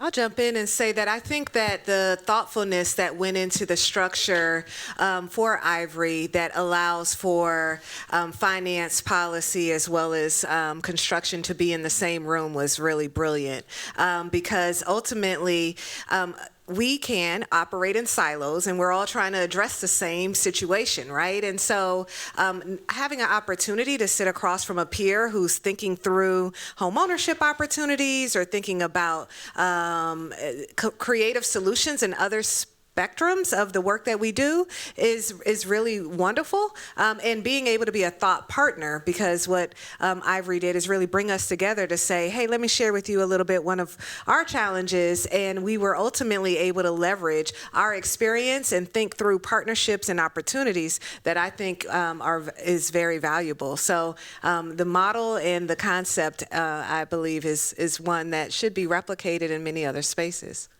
Yeah, we've broken down the silos within the city, even within departments with divisions, but to break down the silo of, well, that's finance over there, or that, the different categories. And it was good to have that discussion this morning about different ideas. I know we had some good discussions about things that are possible, and it engaged us in things that we wouldn't normally be involved in because we have to be in our government space. So it was really, really exciting.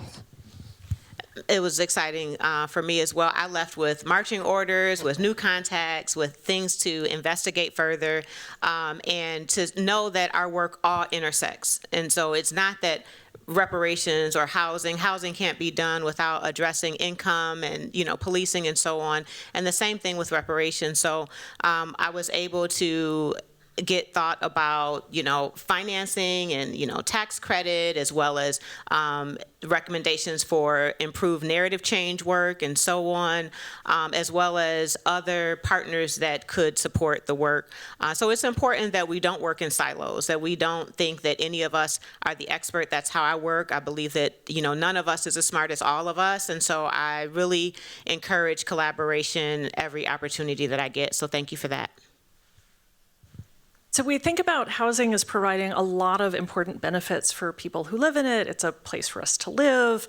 It gives us access to neighborhoods and communities. It's also potentially a form of wealth building. And often we wind up in these sort of conversations about rental housing being primarily providing for people's sort of basic needs, and homeownership being about wealth building. But it strikes me that the conversation in California around ADUs is a little bit of both, right? It's starting to think about homes as a place to live, as a source of rental income and as a source of wealth building.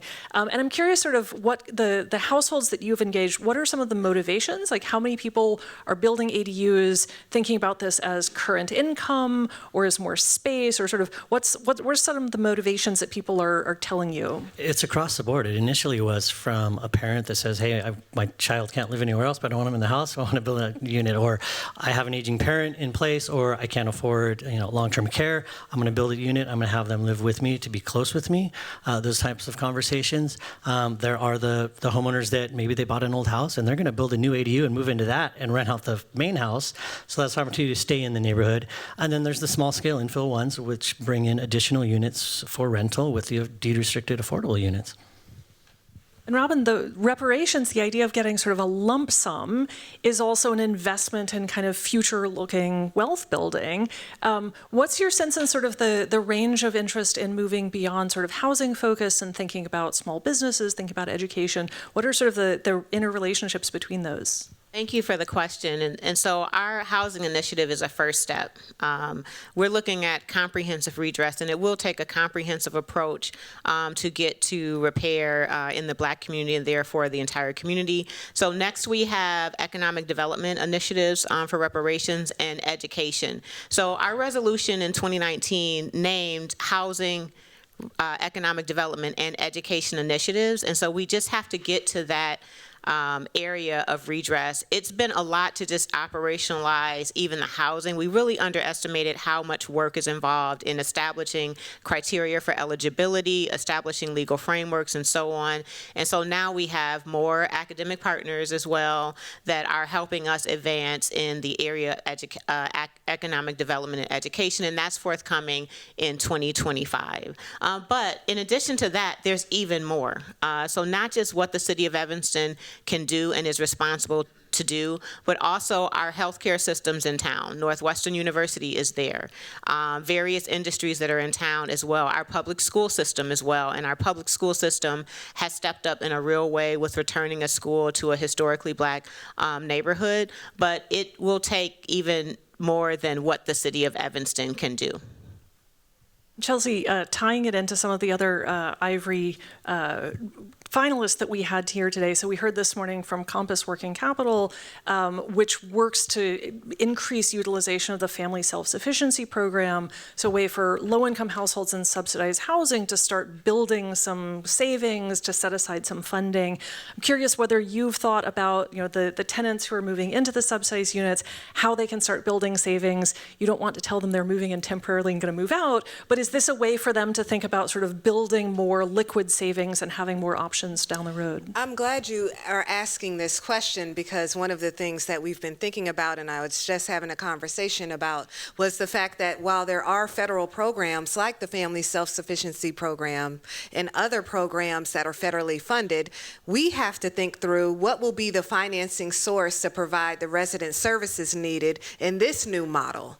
There are not the federal programs that we can lean on, and it definitely is a need. Our county has been extraordinarily supportive. They provide resources for us to have resident counselors, and so our resident counselors definitely provide that one-on-one support. It looks different. It's not your average public housing where you have an office downstairs. Instead, it's a virtual call or a virtual coffee or an opportunity to invite you to an event to get assistance with regards to starting your own business or financial literacy counseling. But we are constantly thinking through how can we fund the ongoing resident services need that we know is needed here. And you've definitely identified an important point, which is, yes, we want you to come here, we want you to thrive, and we want you to be self-sufficient, and so that we can continue that flow, so that we can continue to serve even more and more people in our county.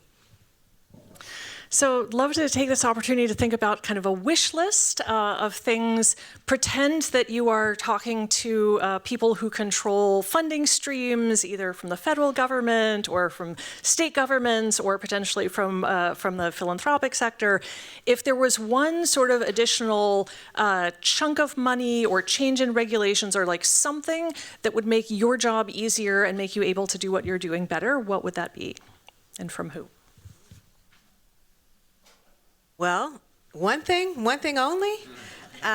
You can make it big and broad. Big and broad. I mean, obviously, we're constantly thinking about how to bring down the cost of producing and constructing affordable housing. And we thought about that on the front end in terms of construction. We need to think through solutions in regards to the permanent side so that we can ultimately maintain affordable, that mixed finance model, but we can maintain these developments long-term and provide these additional resident services that we need to provide. So thinking through how to lock in lower rate capital, and also thinking through some solutions in regards to ongoing creative resources for our residents so that they can become self-sufficient and achieve their best. So yes. From a regulatory side, I would like to address inconsistencies with the zoning code and building code. It's difficult with construction. So if I had the magic wand my director, Elise Lowe, has, I'd just do that and it would all be consistent. Like I said at the beginning, the Development Services Department, we have everything under one roof. I would encourage you, advocate before your local jurisdictions to bring things together, to have the building official talk with the zoning official and the planning officials to make things more consistent, because that's what's helped us in the process of streamlining the permit process and the building process all the way through. So you have those discussions up front and you get on the same page and you move forward. Whew, so much to ask. I will say that with so much work that needs to happen at the higher courts, I'll speak directly to a sort of more attainable ask, and that would be with funding. So philanthropy has engaged in the reparations movement in funding the work.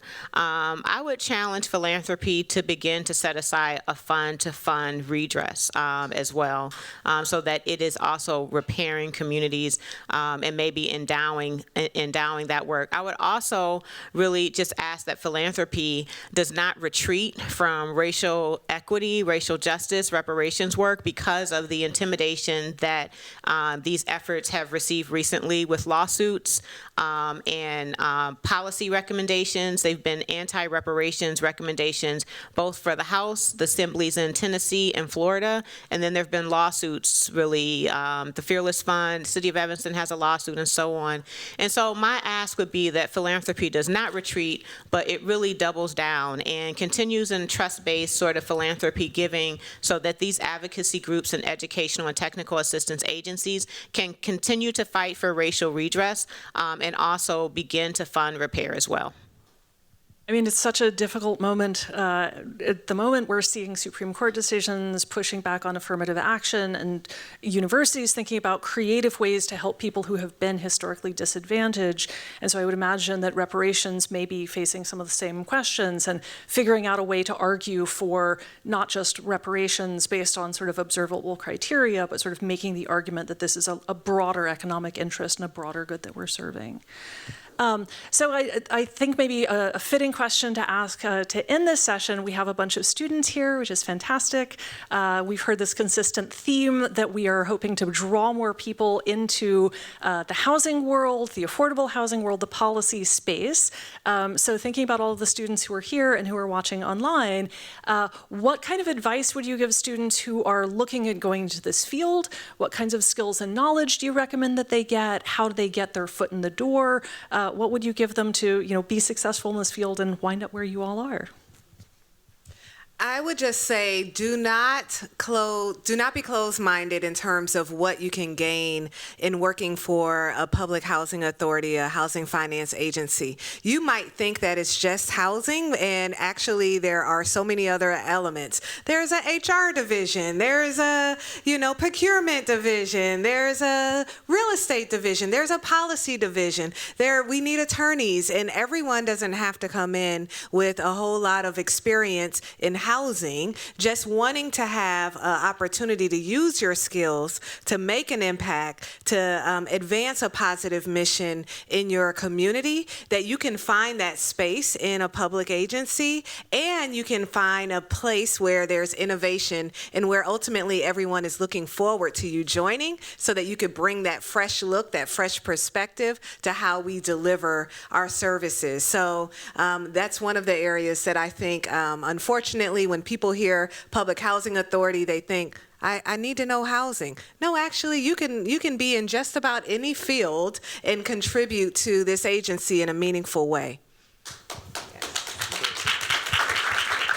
For the students, I would say next year, go to the hackathon, be involved in that. That's a great opportunity. It's something a lot of schools don't have, but it's important to don't just focus on if you're just doing design and architecture that way.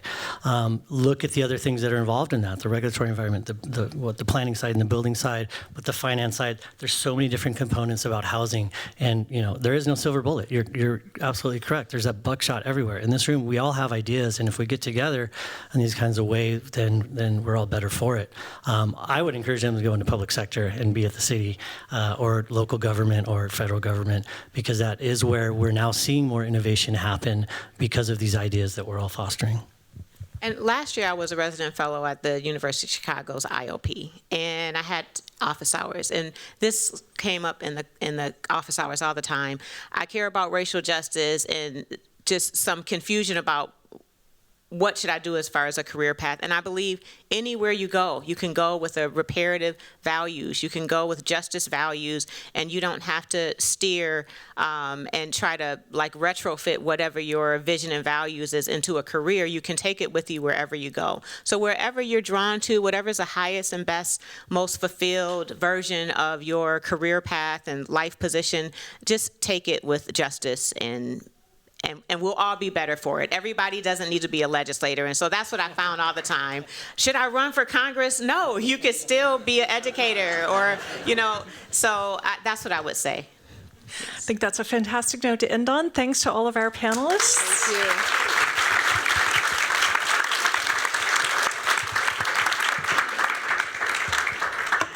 Thank you so much to our panelists. So we're going to just take a minute or two to transition, set up some new chairs, and bring our new panelists on stage. So sit tight. Thank you so much.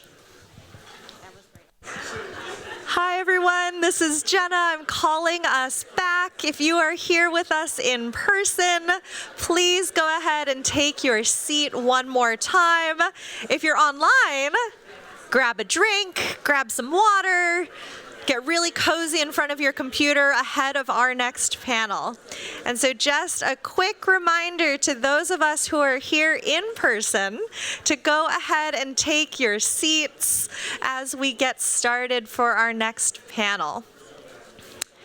So as we are getting settled once more, I want to thank the panelists that we just had, and I'm excited to introduce the next panel. And once more, I'm going to ask us to take our seats.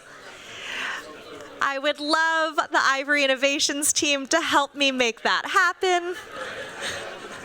I know we have many of our staff here helping. I am grateful to your help for helping us to take our seats. Wonderful. So the next panel that we have is focused on construction innovations to address the labor shortage. And I'm particularly excited to bring this panel on stage. First, I'll introduce Paul Cardis, CEO at On3. You can come up and take a seat.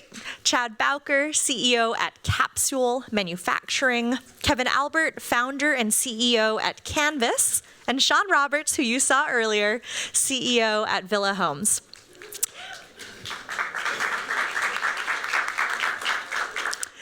And last but not least, I didn't introduce her but I will right now. Tanaya Srini is here joining us as the Senior Advisor for Innovation, Policy, and Development Research at HUD. We are so thrilled to have her joining us here as a moderator.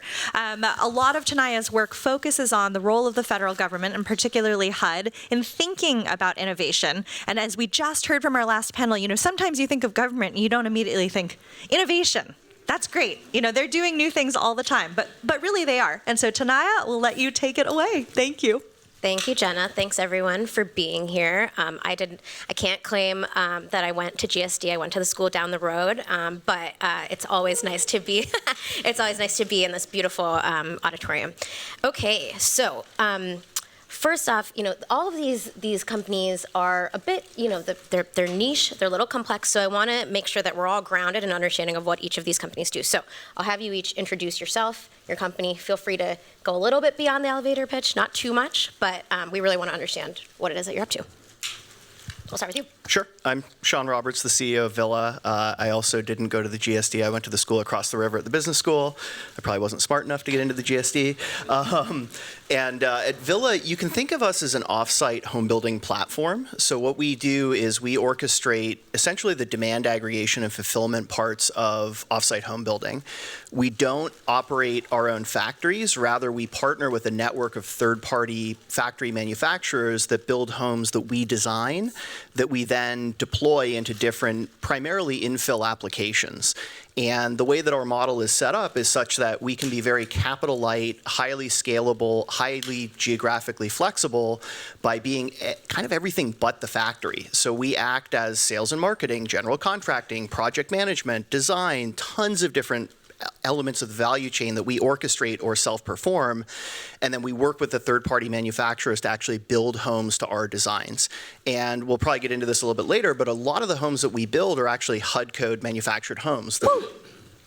Love that. Indeed. And we, you know, fundamentally, we are focused on building smaller entry-level home product, which is sorely needed in this country, and trying to do that in a way where we can go faster, a little bit cheaper, and with a lot less on-site risk than traditional stick-built construction, which is just a better way to build homes. And yeah, we're headquartered in San Francisco. We've built all over California. We're going to Colorado right now. And that's what we do at Villa. Great. Kevin? All right, thank you. I'm Kevin Albert, co-founder and CEO of Canvas. Canvas is bringing long overdue automation to the construction industry. And so what we recognized is that we are in a huge labor crisis right now, and the way we have dealt with that in the past is we have made better tools for our workers, so all of our great workers can produce more, and they can have safer, more fulfilling jobs as well. And so one of the things we recognize in construction is that on exterior spaces of buildings, we have lots of machinery. We have backhoes and cranes and bobcats and excavators. And if you look at the interior spaces, we're still doing pretty much all of our work with hand tools. And the reason is because you need a lot more precision to bring machinery into that interior spaces. So we use robotics data and AI to bring machinery into those places and put it in the hands of workers. So our first product is a worker-operated drywall finishing robot. And so drywall finishing is 95% of your interior walls are drywall. This crowd probably knows that more than a lot of the groups I talk to. The finishing step is after you've hung the drywall boards up, you need to spend 5 to 7 days putting on joint compound to flatten that wall out so it actually looks nice. Once you do that, then you can prime and paint it. And so that process of putting joint compound on the wall is actually one of the most labor-intensive trades in construction, because to do 20,000 square feet of wall space, you're really doing 100,000 square feet of work coming back to that wall over and over again. That holds up the process, especially in homes where it's critical path to get to a lot of the rest of the finishes. And so what we've been able to do is develop a system that uses a robotic arm, and it uses sensors to automatically spray and sand the joint compound on the wall. So instead of your 5-day process, our workers will bring the Canvas machine in. They'll select the workspaces they want them to work on. And the machine will use an accurate and precision spray to put on all of the material in kind of one shot, one drying cycle, and then the next day you can sand that back into a final finish, as opposed to 4 drying cycles, 5 days of repetitive coming back to a wall. So we don't use the machine necessarily to do just what workers do, but we do it to also reinvent the way the work is done. And in that way, that enables us to have this collaborative system where the worker is actually running the machine and working alongside it. So there's a lot of spaces we can't get the robots to, that the worker is finishing manually while they're having the robot do kind of some of the bulk part of the job. And so it's this very, tandem role of the two working side by side. It's really kind of a tool for that worker. And one of the biggest benefits that we see beyond just increasing productivity and reducing the cost that it takes to do the work is that it actually takes a lot of that burden off of the workers' bodies. And so in drywall finishing, 1 out of every 4 workers ends their career with some sort of musculoskeletal disorder. Usually it's a rotator cuff or chronic back injury. We have found that by running our machines, our workers are less fatigued at the end of the day. They make less mistakes, so higher consistent quality. And that will enable them to work longer into their careers, while at the same time, it's shown some effects to be able to attract new talent and bring new people into the industry. So by bringing the combination of more efficient work with better working condition and careers for our workers, we see that as a huge opportunity to make the next set of tools that will make our housing more affordable. Hi, everyone. My name is Chad Belker. I'm the founder and CEO of Capsule. And I'm thrilled to be here today, mostly to connect with students in design after this and have good conversations, because we founded Capsule to drive the construction industry, the buildings industry, away from raw materials and towards parts. Right now, everything that we do is procuring raw materials, and experienced tradespeople take those and paper plans and make parts, and then the built environment is built in one place. And what we want to do is give them parts to open up more possible labor to join the workforce and build in multiple locations. My name is Paul Cardis, CEO and co-founder here of On3. What we are is a construction training platform to help educate the workers out there so they can learn the how-tos in the business, but also to document all the proprietary processes and code requirements that happen on a construction site. So simply what happens is that our clients use their cell phones to record various videos of different processes happening, whether it be drywall or installing foundations to painting or putting in cabinets, and all that gets ingested in our system. And then we create digital scopes of work, training materials, verification, and competency tests, and we're able to roll that out across the workforce, including the direct builders, superintendents, as well as trade contractors. So our system is really going after what we call the 3% of loss in the housing market, which is basically 3% of the total project cost is lost in what we call rework, not warranty expense, not G&A, but just rework, where the individuals have to come back and redo something they already did because they didn't do it per specification. So we're going after that. It's a big deal. So to put it in perspective, for every 1,000 homes built, it's about $21 million of loss that's just in that rework. So that adds up quite a bit, and so if we could build more affordably, we'll be able to sell more affordably, theoretically. So that's what we're about. We're also speeding up the training time, and we're focusing very much on workforce development to bring more people into the industry so they can get up to speed quickly. We have data that shows that we can onboard in about half the time a new person that comes into the industry. And as well, they can be onboarded safer, because obviously knowledge is key to safety, and we do focus heavily on safety as well. So if they are able to know their job well, they'll be happier, they'll stick around, they'll be more efficient and active sooner, and hopefully they'll be safer and not get hurt on the job. Anyway, it's a great honor to be here with all of you. Okay, so as you can see, we have a very esteemed panel, and we also have a very nerdy panel of very specific areas of this industry. So I just want to, we're here to talk about the labor shortage and how these technological innovations can intervene. And so just to motivate that conversation and ground it in a little bit of data. So, the labor market constricted after the housing crisis of 2008. We're building back up the workforce, and then the pandemic hit. And, if you, like me, were on the Bureau of Labor Statistics website this morning, you would see that there are around 340,000 open jobs in construction right now. And depending on what statistic you follow, you're looking at anywhere between 400,000 and 700,000 jobs that you would need to hire yearly over and above normal hiring to keep up with the demand for construction. And on top of that, productivity has flatlined in the construction industry. So, globally, in the last so since 2000, the overall economy has increased in productivity around 50%. Manufacturing productivity has increased by 90%, and construction productivity has only increased by 10%. So we're in a situation where labor can't compensate for low productivity growth because we can't hire enough people to meet this need. All that being said, it's a great time to be a houser because everybody is engaged with this issue. But I just want to get one of the big elephants out of the room first. So, at the federal government, we are laser focused on housing supply. We want to bring down the cost of housing, the time it takes to construct housing, and we want to make that housing more resilient, more energy efficient. We want to make 100-year homes for all Americans at an affordable price. And we really think of technological innovation as one way to do this.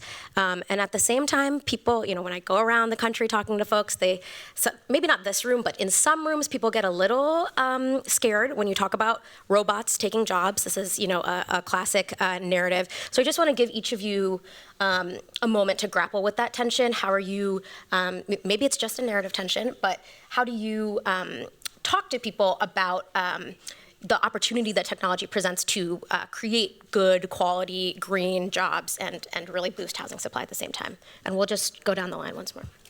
Sure. Well, I think to your point, it's just math. We need more housing, and we don't have enough people to build the housing. And so from our vantage point, focusing on offsite construction, we need to do what a lot of the other developed countries around the world have done, because I think, and don't quote me on these stats, I didn't go to the website this morning to check all this, but it's something like 3% of US housing is built through prefabricated methods today. And then if you look at Germany, it's 10%, Japan is 15%, Scandinavia is 25%.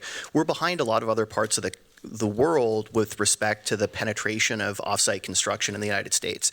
That has to change.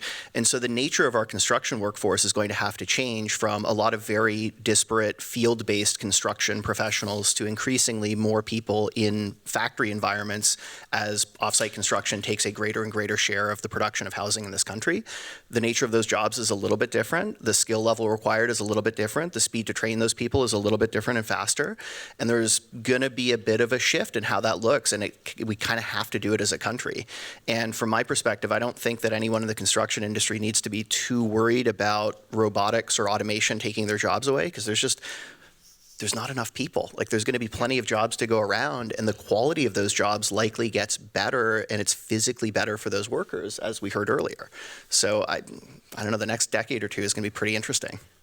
Do you want to continue on what you were saying about job quality with the drywall robots? Yeah, absolutely. I mean, I think, that I don't have to repeat what Sean already said. That's right on. Obviously, we see it, right in front and center because we make robots, and robots are that's what's in the phrase, robots steal jobs. So everybody likes to, it's on people's mind. You can't have a conversation without being on someone's mind.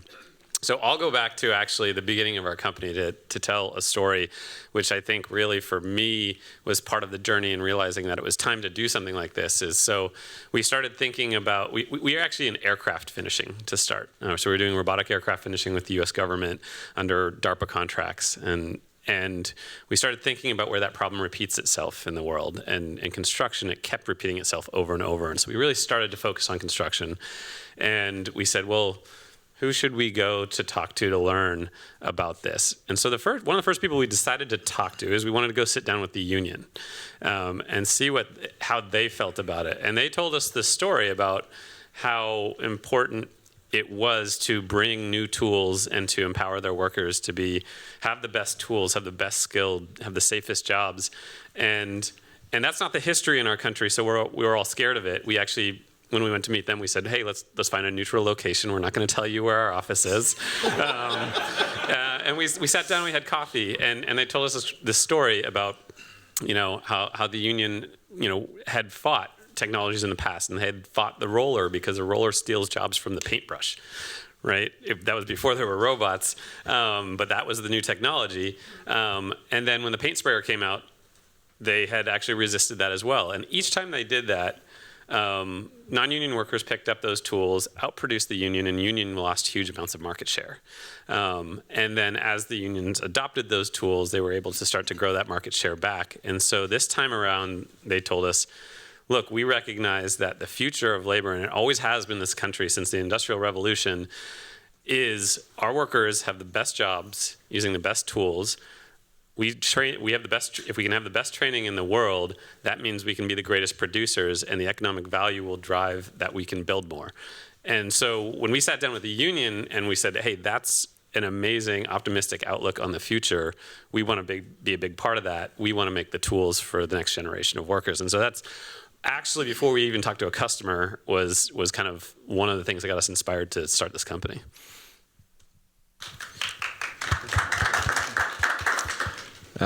Yeah, I'll share a story from my past also. So before I started Capsule, I worked at Boeing for over 10 years. And it was a discussion after year 5, almost weekly, on the space and defense side, that we would have a labor problem in our production lines. It was what we talked about in our supply chain organizations, and we talked about it with program leadership. We did not have enough people who were familiar with manipulating sheet metal in a way that could make airplanes. And so to correct for this, it was the first time I had ever heard the term. I didn't get to go to the Graduate School of Design. I heard the term design for manufacturing assembly.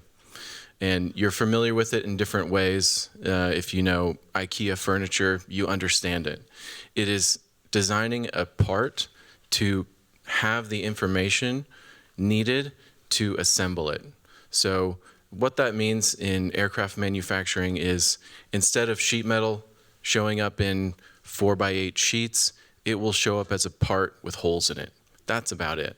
And so if we can do that in housing and give our labor parts, we can open up the aperture on who can actually be a participant in constructing built environment.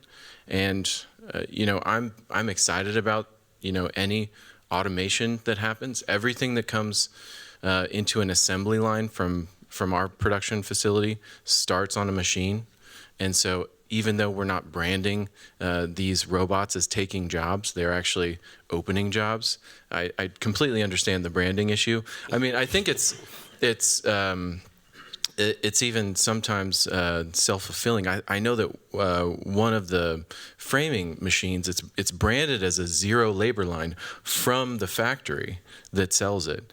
And of course it's not zero labor. You have to do many things to it after it comes off of that machine. But it is inherently just a discussion topic. Yeah, I'm just going to add on to what everybody said here. It is change. It's a change. It's an evolution, but it doesn't necessarily have to be subtractive, right, to the market. I think it is additive. And actually, just to morph your question slightly, I think this applies to AI as well. Robotics and AI kind of hand in hand. And just down the road here, Kareem Lakhani over at the Harvard Business School, which I took his class, he said it best, right? AI won't replace humans. It's humans using AI will replace humans. And that really has coined he coined that term, and it really does capture, I think, where we're going with it. Humans will be able to embrace robotics. We were having a great conversation yesterday evening about how my training app could support your robotics, because we still have people that, in fact, it's created more training because now they're working with a new tool they've never worked with before, that there is no real good documentation or training on. So I think it creates opportunities, but we do have to look at it. I will add to this, one thing that our company has done is we've said, we've essentially embraced a policy in our company, and I encourage others to do the same, that we will not fire anybody because of AI. We've made that commitment to our teams, because as we're evolving and we are streamlining activities in ways that jobs are being changed, but they're not lost. We agreed to retrain that individual and redeploy them in a new role, and that nobody will be fired in our company. And I encourage other companies to embrace that so that we can move together in an additive way. That's fantastic. I think the federal government has some lessons to learn from that, so I appreciate that. And for the young people in the audience, it seems like there's a branding opportunity here that these folks could use your help with. As Senior Advisor for Innovation, it's kind of like the best joke that you can tell in the federal government, right? Everyone's like, oh, what does innovation mean to HUD? What do you do?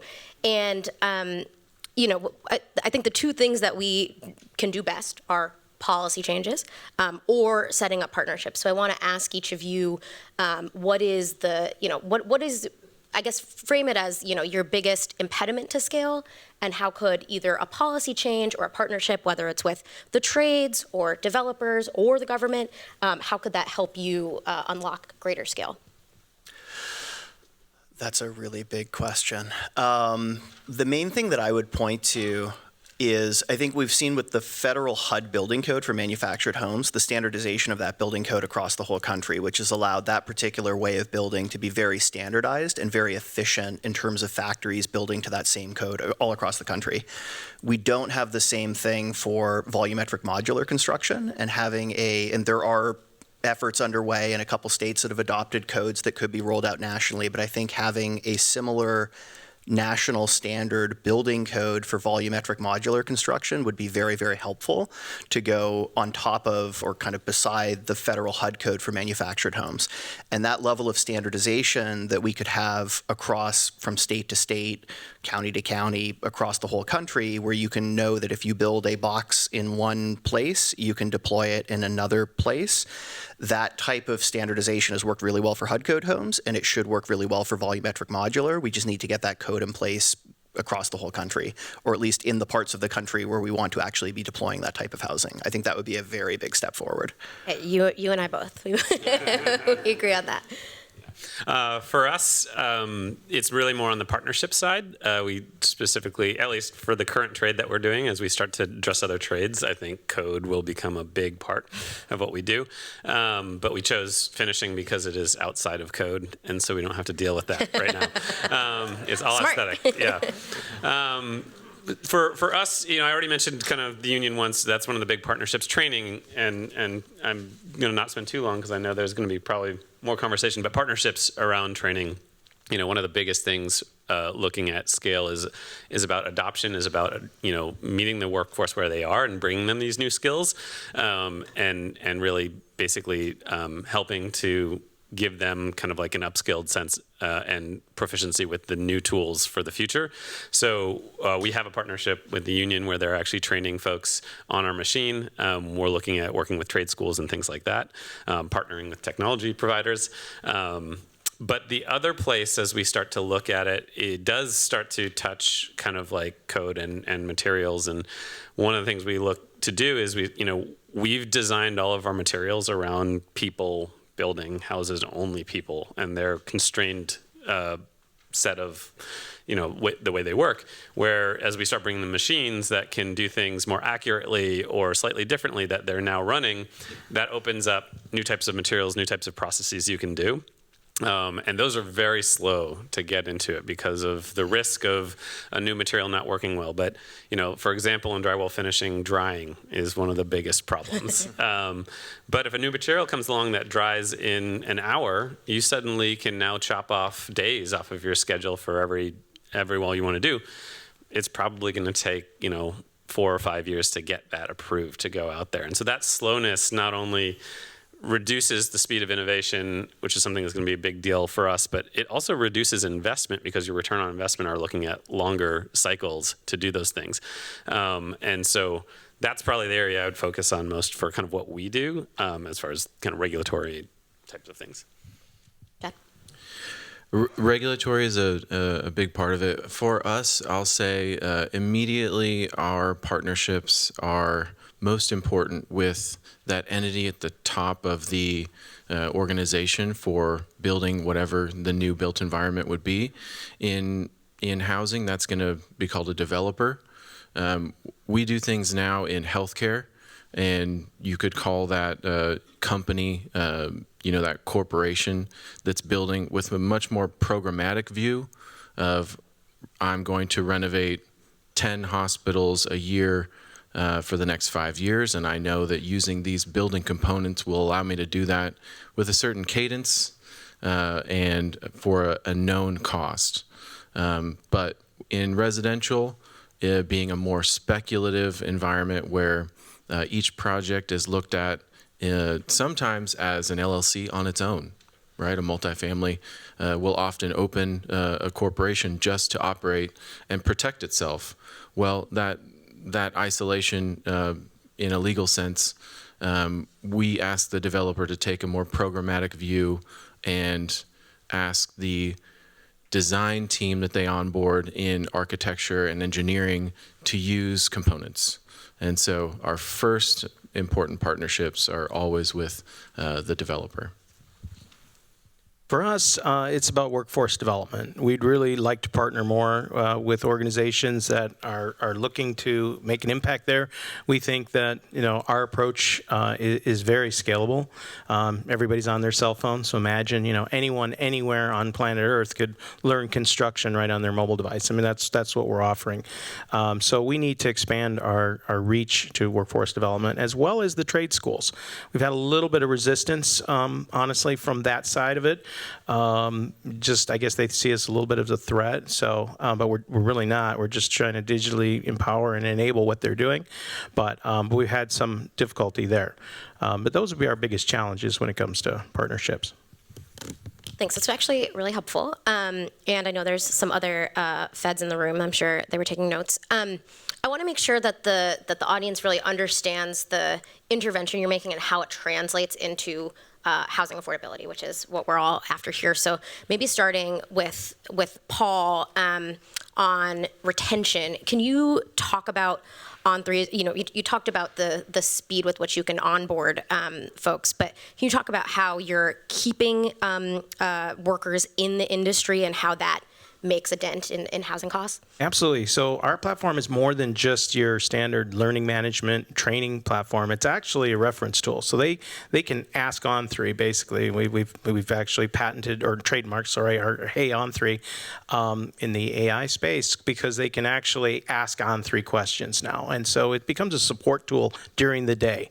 Hey On3, how many anchor bolts are supposed to be in this foundation, or what's the distance? Or hey On3, what's a nail pattern for the sheathing, and we're now able to answer those questions. So we're seeing that retention is going to be big because now they won't make as many mistakes. They won't be guessing. They'll have more job satisfaction, more pride in their work, and we're kind of taking away the excuses too of doing it, not correct. But so that's one of the areas that I think we're impacting. And plus, I think it's just people enjoy using their mobile device to be able to access information, especially when it comes to the young that are trying to maybe enter this workforce. And we need to make it more attractive. Going to a traditional trade school may not be as attractive for a young individual looking to enter this field. We are digitizing, we are modernizing that. We're making it more exciting. So we think we can have an impact there. That's great. And this, relates to Chad. You shared an anecdote about how your first hires were out-of-work musicians on Craigslist. And so, that really speaks to making the industry more attractive to folks that maybe didn't see themselves in it. So can you tell us more about your approach to bringing unskilled talent into what was traditionally a very skill-heavy and intensive industry? Isn't it so hard to find that right word? Yeah, so I've stopped saying that one. No, unskilled. It's another elephant. Yeah. It has been an entire focus of our company in building with parts to bring new people into construction. So, right now on our production floor, of the 40 people working there, 0 have any license for whatever it is that they are actually working on in the framing, plumbing, electrical scopes. So our facility holds the license.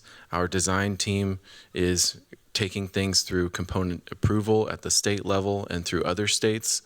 And then we are manufacturing them using people who are looking to get into the industry and bypass what would be a restriction, which is the apprenticeship, which is how you have to be trained in the normal process of becoming a licensed tradesperson.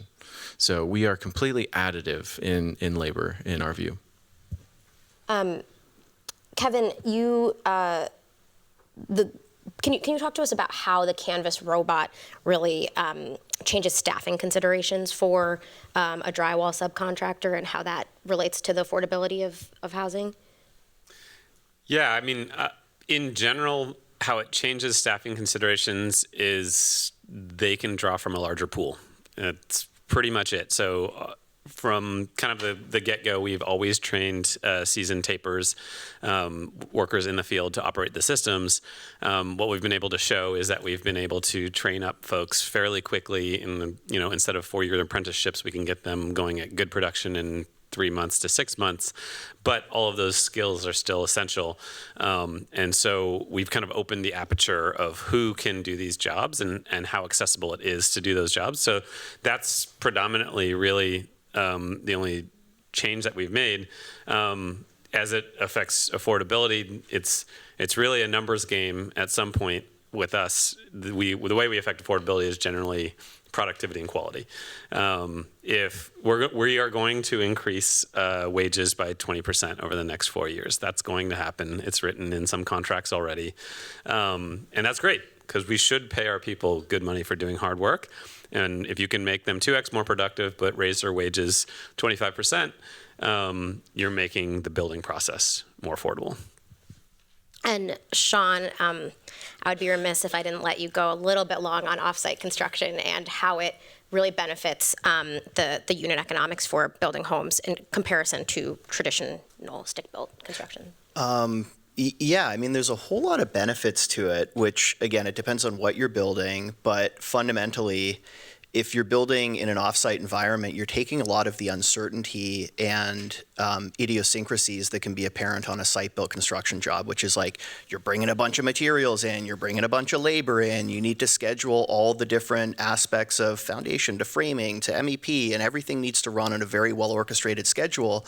But like that's not reality. Like it snows one day and you bust your schedule and like everything gets backed up and changed. When you're building in a climate-controlled factory, a lot of those dynamics of site-specific idiosyncrasies are controlled for, and you don't have to worry as much about things going wrong, which is a big advantage. And so, while a lot of other companies are doing things to optimize certain parts of the production chain, like drywall robots, awesome idea, but that's one piece of the value chain. By being able to do things in a factory setting, you kind of get all the pieces of the value chain to be able to build that mod in perfect synchronization on a factory line where you're trying to really optimize how the materials are sourced, stored, and applied, how labor is deployed, how you're actually balancing your line from station to station to station as mods move through, and you can really optimize things in a way that's pretty hard to do on site, even if you do have better solutions to certain parts of it that do help. They do help for sure, but they're kind of helping the certain subcomponents of the overall scope.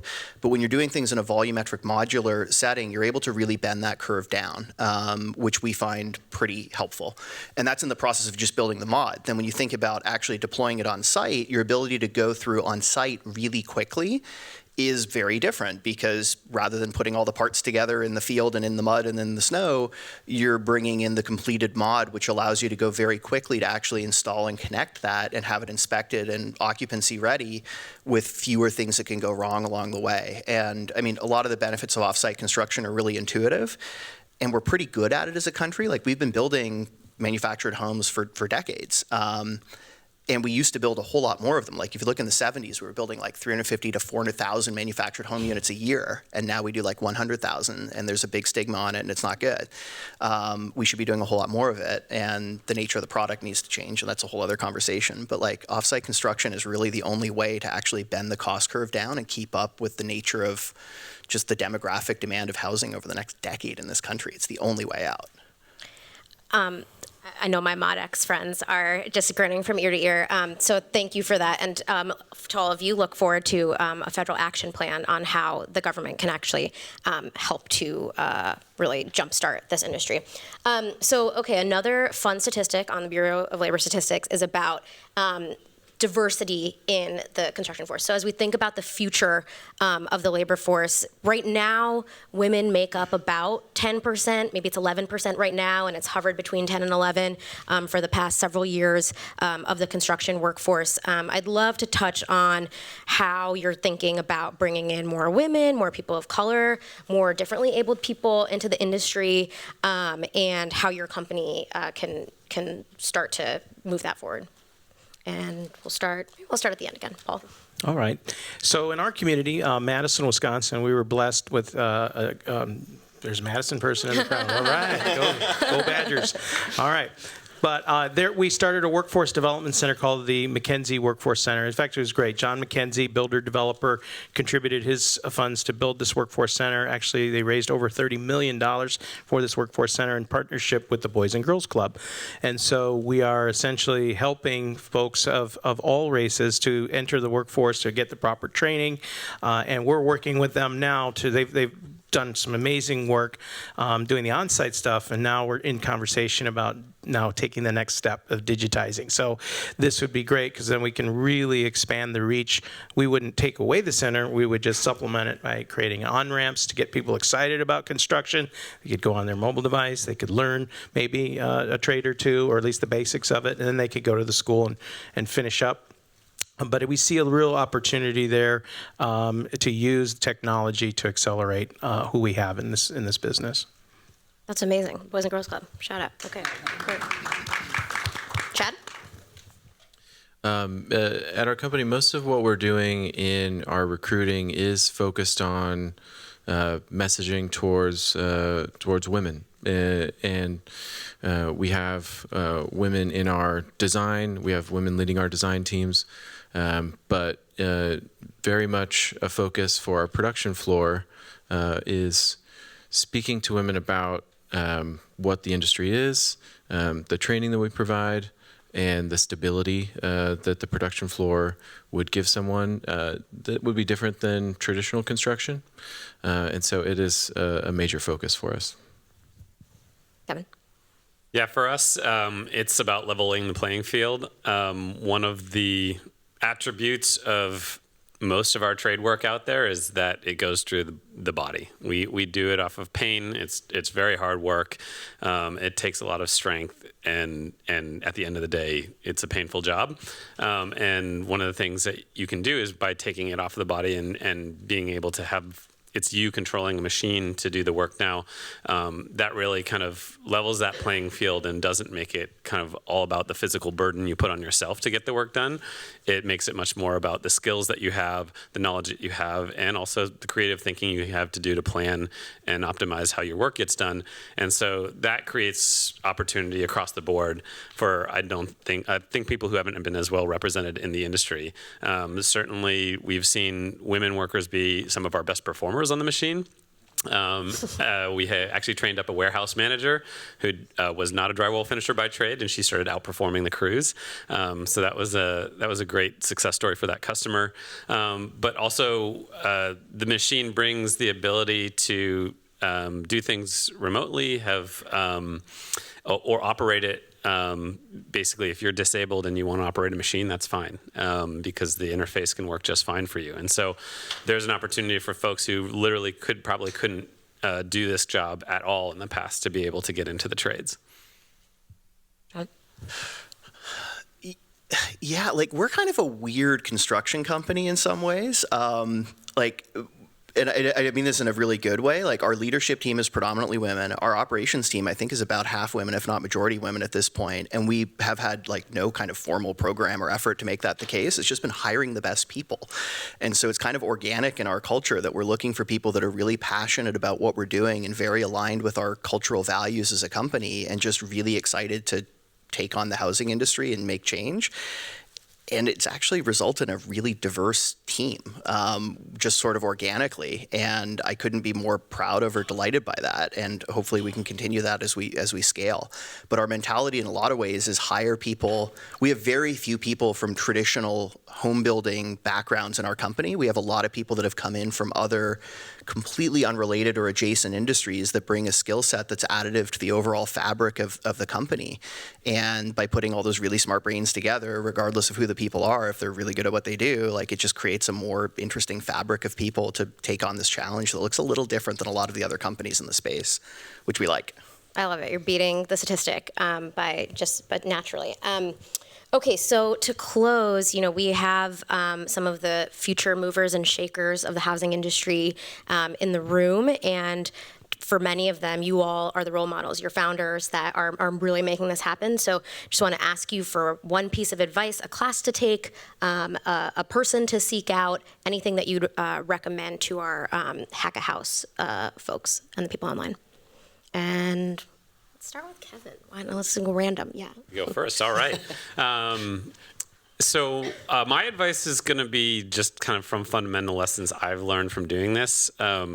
You may look at me for advice for now. When I started this 7 years, no one would look to me for advice. So the biggest thing that I learned is that these types of innovations take time to get in the field, and they're going to suck when you put them out in the field. Like, it's just true. It's your first iteration, no matter whether it's a finance tool, whether it's a robot. Robots are even harder to make work.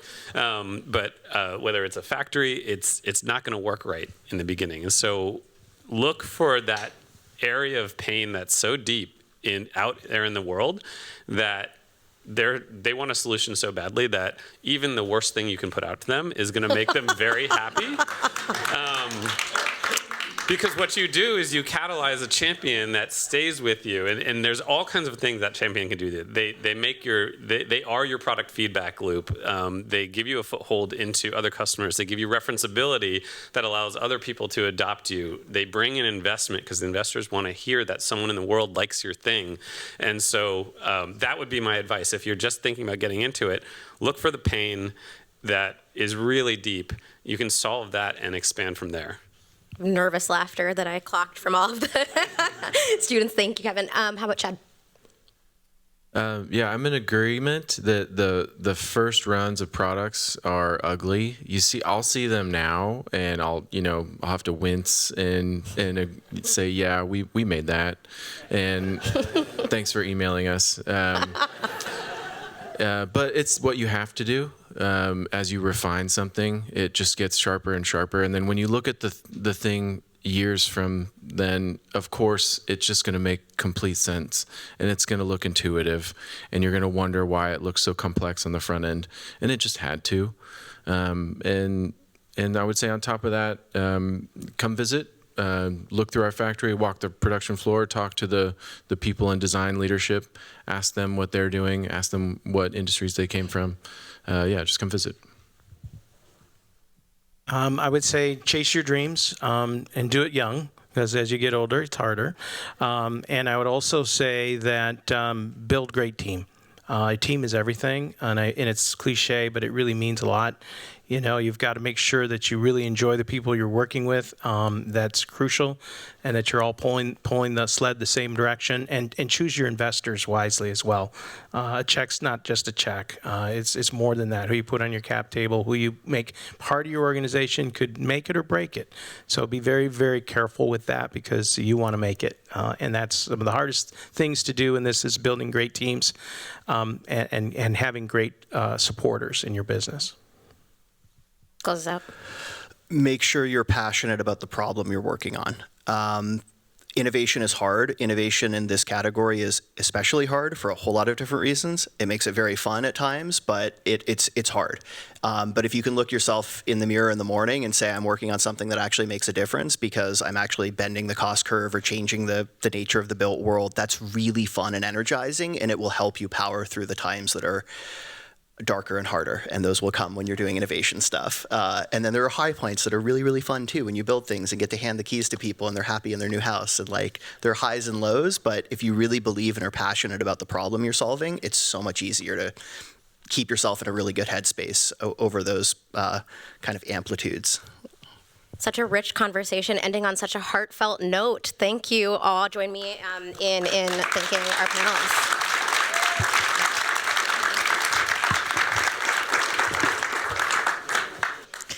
Thank you so much. We're going to take just a couple minutes to reset our stage, so we'll be back in a few.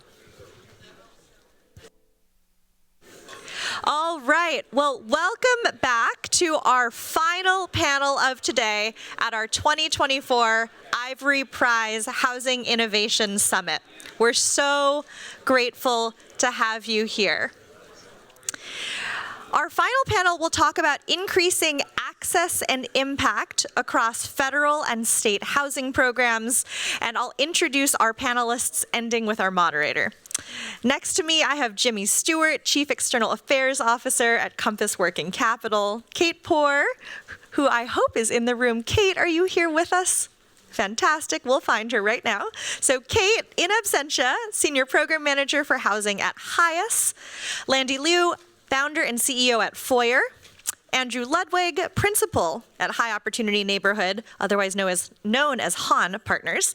And finally, last but not least, Lori Goodman, who is on our advisory board, an Institute Fellow at the Urban Institute. Thank you so much. Well, thank you so much for sticking around for this panel, the very last one, the only thing between you and drinks. There is a couple of interesting things about this panel. First, no one here went to either Harvard or any school in the Boston area.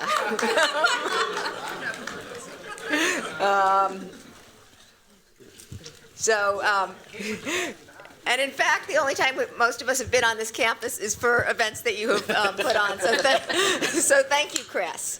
The title of this panel is Increasing Access and Impact Across Federal and State Housing Programs. We know that government-funded programs provide financial subsidies to renters and homeowners that require it. And this is by definition a government function. However, these programs can be very complex to navigate, they can be difficult to access, and in many cases, they can be underutilized. Both nonprofit and for-profit models are transforming how vulnerable populations access, engage with, and benefit from these decades-old government subsidy programs. So with that, I'm very excited to have such a great panel, and what I'd like to do is sort of go down the line and have each of you introduce yourself.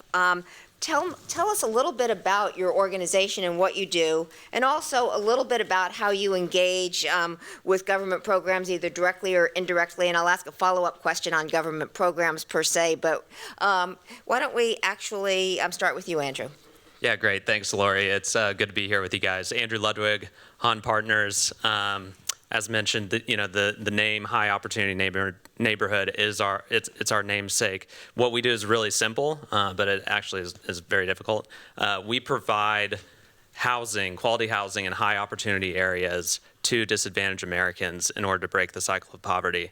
And the way that came about, and the reason why we're here, is because, and there's lots of people in HUD here, so I got to be careful because I just don't want to put words in their mouth. But from the outside looking in, from the private sector guy looking into the public sector, I think HUD has been introspective lately in the way that rent setting policies may have unintended consequences. So the traditional way of setting rents was a fair market rent for an entire metroplex.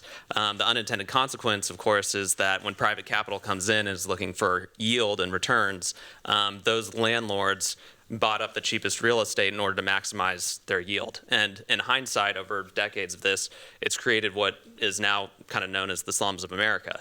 And the policy shift that's taken place is that HUD has now implemented a program where it's called Small Area Fair Market Rent, where instead of doing rents across an entire metroplex, it's by zip code. And so it allows them to reimburse higher rental rates in better zip codes. And so this allows landlords to go out and deploy capital and provide housing in quality areas. And so the problem now that our business exists to address is that there are no landlords who are willing to do this. So we approach this from sort of an institutional background perspective, saying we want to form capital around this idea. We want to bring scale to it and institutionalize it and really prove to the world that this is something that is investable, that there's a certain stigma around Section 8 tenants that's unwarranted, and that we can implement a business model where we have all the data, all the tapes, all the returns that we can show people and say, this is worth doing, this is worth investing in, and these people deserve an opportunity to live in a good area. So that's what we do. Thank you. Hi, everyone. My name is Landy Liu. I'm the founder of Foyer. And Foyer is a financial technology company. We are offering consumers an app, which you could find in the iPhone store and Android store today. Leave us a good rating. And what we do is we help people save for homeownership. And our mission is quite literally to save the American dream of homeownership by offering our consumers a first-time homebuyer savings account. It's a dedicated place to save for your first home. And our platform helps you save, learn, and earn on your journey to your first home. So our customers are all first-time homebuyers who, as we know, in many different reports and publications and recent surveys, that first-time homebuyers typically have two major problems that they face. The first is saving for a down payment, and the second is simply knowing where to get started. And so what we do is we look to be an on-ramp to that homeownership journey by helping people offer a clear sense of how they get to that down payment goal. So when you open our app, you can it's entirely tied to setting a home goal. And what we know is at the end of the day, people don't really care about savings accounts. They don't really care about mortgages. They don't really care about insurance. They care about what they're saving for. They care about what they're financing, and they care about what they're protecting. And in this case, it's the home. So you set a home goal in our product. From there, you give us a little bit of information about yourself, and we teach you within the first 30 seconds just how much the costs of that home will be, based off of the closing costs, based off of different down payment permutations. And from there, we create a personalized financial plan that's as easy as set it and forget it for a lot of our members. And we find that that dedicated space with intention really helps our users keep track towards this goal of homeownership. To answer the question about how we work with the government, we're really proud that just a couple of days ago, we launched a new feature in our app, which helps our consumers discover down payment assistance. There's 10,000 different programs that are available in the US across so many different levels of government and local agencies. And one of the biggest problems with down payment assistance is that people just simply do not know what they qualify for and how to actually navigate all of the different components of eligibility. And what we're doing is empowering the consumer to be aware of the programs that they qualify for so that they can take their homeownership journeys into their own hands and approach the relevant service provider or expert with that type of knowledge. One very quick follow-up question. How do you know about all the programs that are available? How does it actually get into your app? How do you get that information? Partnerships. We partner with a lot of different institutions for that data.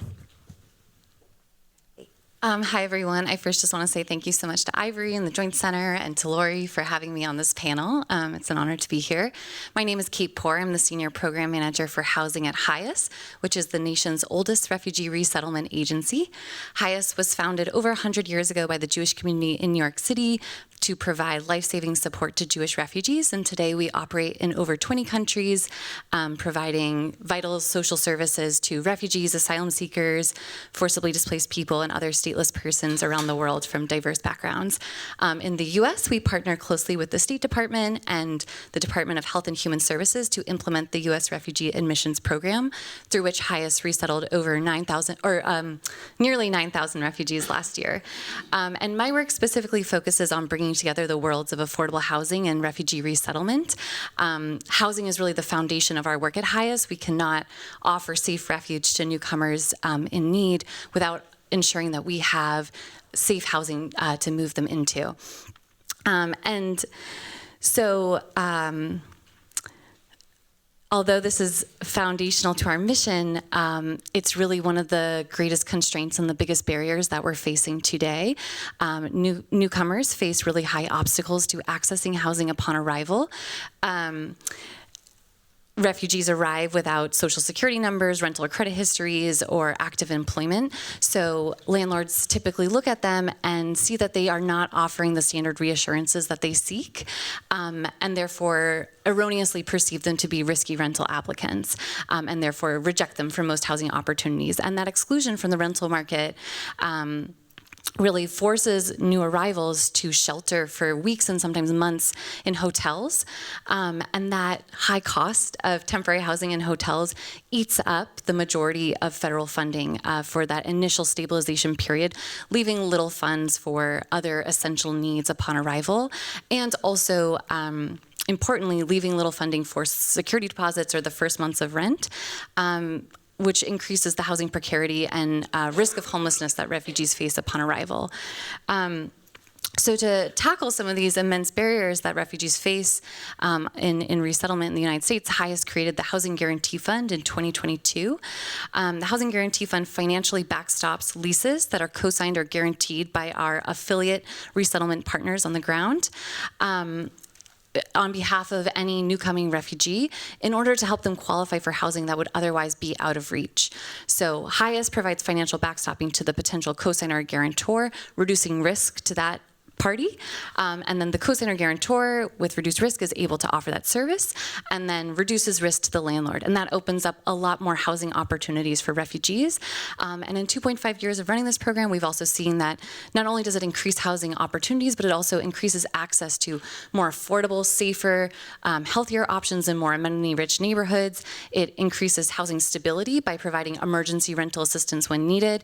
It also decreases the need for long stays in expensive hotels and allows refugees to maximize benefit from their federal funding for their resettlement, because with permanent housing available upon arrival, we don't have to put them in hotels and have all of their federally allocated funds used up on hotel stays. And lastly, it protects our really vital partnerships with housing providers and helps us ensure that we have access to those housing opportunities in the future. And so thus far, 1,800 refugees have secured housing through the Housing Guarantee Fund. All of those families have remained stably housed throughout the duration of their lease, and we've seen less than a 1% default rate among refugees with a co-signed or guaranteed lease. So we see this as a very cost-effective and sustainable model. Thank you.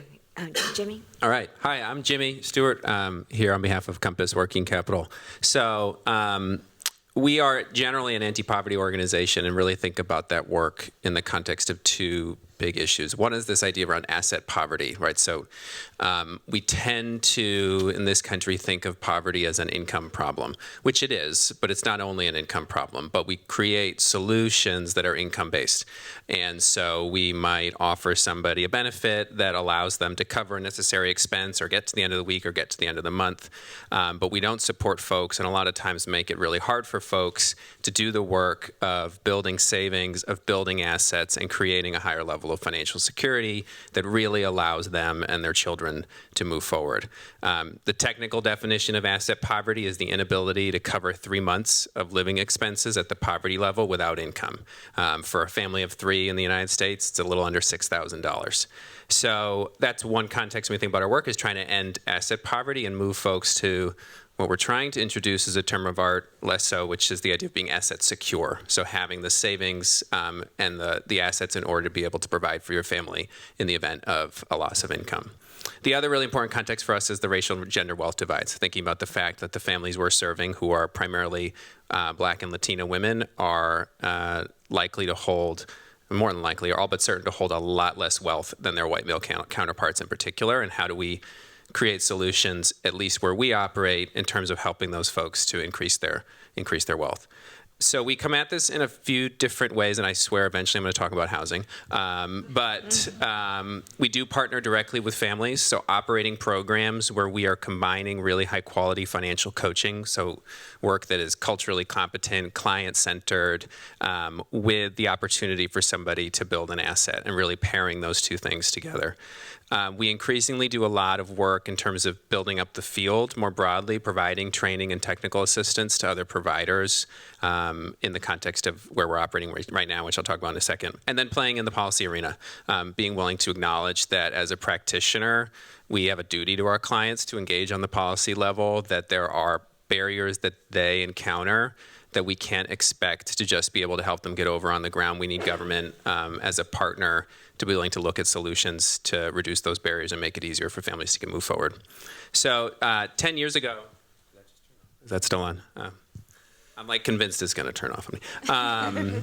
So 10 years ago when I started, we had launched, or we were a few years into partnerships with 2 local public housing authorities here in the Boston area. One here in Cambridge, actually, and then even earlier, we had started working with the Public Housing Authority in Lynn, Massachusetts, which you learned a little bit about Lynn earlier. And we were working together on an existing HUD program called Family Self-Sufficiency, or FSS, which you heard talked about in an earlier panel. I think in the next question, I'll have a chance to dig in a little bit more about how it works. But on a high level, it's a really kind of a wonky program. It's a really big idea, which is how do we allow families who live in HUD-assisted housings? This would be, the Housing Choice Voucher Program, also called Section 8, public housing, or privately owned units that are subsidized through the Project-Based Rental Assistance Program. How do we allow those folks to do the work of building assets and savings as they are living in as renters? And particularly what the program does is allow families to convert the act of paying rent into a savings activity instead. When you do it well, it is absolutely an engine for economic mobility, but most folks today, all but 3% of folks who could be served by this program nationally are getting the opportunity to take advantage of it right now. It's a marketplace of over 2 million households nationally who could participate, and current participation is around 60,000. So it's a really powerful idea. It's not reaching most folks who are eligible, and it's not necessarily being well implemented or well utilized by those who are doing it today. And we'd really like to continue to work on how to fix that. Yeah, so I'd like to dig a little bit more into the government theme. And for Jimmy, Kate, and Andrew, you're innovating within or alongside an existing government program. Landy, on the other hand, has created a different engagement model. So with that, Jimmy, you're sort of on a roll. Why don't you talk a little bit more? Before my microphone dies. Why don't you talk a little bit more about the FSS program and what exactly you guys are doing? Awesome. Yeah. So maybe, and I had this conversation this morning, maybe this is unusual, or you all can tell me if it's not, but I think in our case, in terms of innovation, oftentimes I think what folks will do, and this can be really successful, is develop and prove out an innovation and then come to government for adoption and scale. And what we have proposed instead is to come to government and say, like, hey, you've already got this thing and you could do a heck of a lot more with it. So we have, let me actually take a second to talk about how this program works. So the Family Self-Sufficiency Program, or FSS, if you live in these types of HUD-assisted housing, and often other forms of affordable housing too, what you are asked to pay towards your rent is based on how much you earn. So it's about 30%. It makes sense if what we're trying to do is to keep housing affordable for those folks who are getting this benefit. The problem is, if you earn more money at work, you have to pay more in rent. Now, I am also somebody who lives in housing that is subsidized by the federal government, in that I'm a homeowner and I have the benefit of the mortgage interest tax deduction. If I get a raise, my lender does not come to me and say, you got to pay more on your mortgage. That is my money to use the way I want to the benefit of myself and my family. 2 different subsidies and 2 different approaches to how we operate them. So what FSS does is allow families who enroll, if you are enrolled in FSS and you increase your earnings because you say yes to a promotion, or you take on additional hours at work, or you get a higher paying job, you're going to pay more in rent. But the amount that you are paying now versus what you paid before that increase is going to be put aside for you as savings instead by your housing provider. So whether that's $200 or $300 or $1,000 a month, every month when you pay rent, your housing provider's turning around and saving $1,000 or whatever it might be for you. Those savings build over time, and then this is really unusual in the world of government. Folks get a check for the balance of that account free and clear when they finish the program. There are no restrictions on how that money is used, and we think that's really important. So it's a really powerful idea. What the concept is also to pair it with services. So thinking about how to combine the account with services that will help folks to actually really take advantage of it and make other progress towards the goals that are important to them. So like I said before, there's about 2 million households nationally are participating. Most folks aren't doing it today. So one of the things we've been interested generally from an innovation perspective is just how do you increase participation? How do you get at more folks? But I think a lot of the early innovation for us was around quality. How do you help deliver a better program that folks can get more out of? So innovation has meant a lot of things with government. I mean, first of all, it was just partnership. Usually housing providers are being expected to run this program on their own. So being able to step in with our expertise around financial coaching and program management and say, hey, we think we can deliver a higher quality model. Moving the program away from a more traditional case management approach to really centering financial coaching as something that families really want and that can really help them to take the steps towards what's important to them in terms of their financial lives. Incorporating other sorts of asset building strategies beyond coaching and the savings account to help folks get ahead. A lot of rigor around data collection and analysis. We try all the time to talk about how we're doing versus how the program's doing overall, and that's hard because there's just not a lot of good data generally about program performance, but doing a lot of independent and rigorous evaluation of the work as well to prove out what we're seeing, which is really, really good stuff. And then leveraging technology. I don't want to overstate this because in our space, innovative technology means getting a housing authority to agree to DocuSign. And I know that sounds, in a lot of our industries, that sounds so simple, but that's innovative. In the world of public housing, and I give public housing authorities all the credit in the world because it is hard work and they're doing something really important.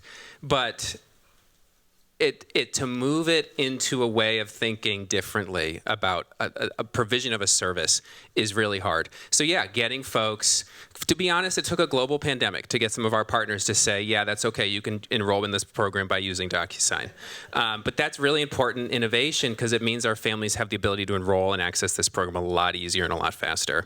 But we've done some cooler stuff than that too, that I'm happy to talk about. And I think there's a lot of room to keep innovating, and I'll talk a little bit more about that in some of our later questions. Kate, can you share a little bit about how you've worked with government to foster innovation? Yeah, absolutely. So as I mentioned, Haus is one of the 10 national resettlement agencies that partners with the federal government to run the U.S. Refugee Admissions Program, which is our nation's longstanding humanitarian commitment to resettling those who have been displaced by war and conflict and violence around the world.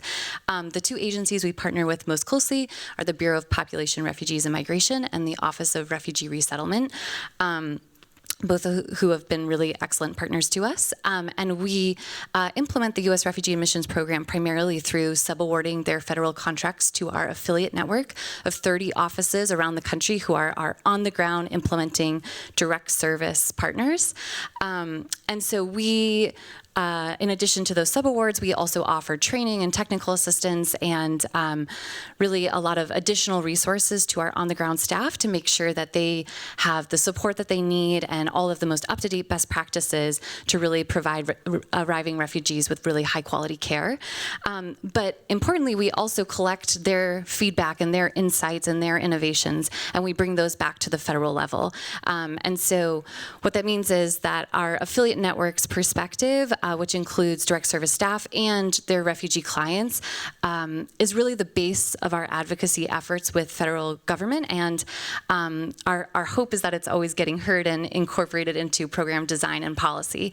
And I just want to share a quick example of this from this past year. The Biden administration set an ambitious goal of resettling 100,000 refugees this past federal fiscal year. And for a little context, in 2020, the U.S. resettled around 11,800 refugees. So we're talking about nearly a tenfold increase. And though we've had the 4 years of the Biden administration to rebuild the refugee resettlement infrastructure since 2020, there are some new pressing challenges at this point in time, namely the affordable housing crisis, the real insufficiency of affordable rental stock in nearly every resettlement environment across the country, and the rising cost of housing that is not commensurate with rising federal resources to pay for refugees' housing upon arrival. And so when the Biden administration set this ambitious goal of resettling 100,000 refugees, HIAS and the other 9 national resettlement agencies came together and said, yes, we absolutely want to meet this ambitious humanitarian goal with you, but we are running an underfunded program amidst an affordable housing crisis, and we need to tell you about what it's going to take to get there.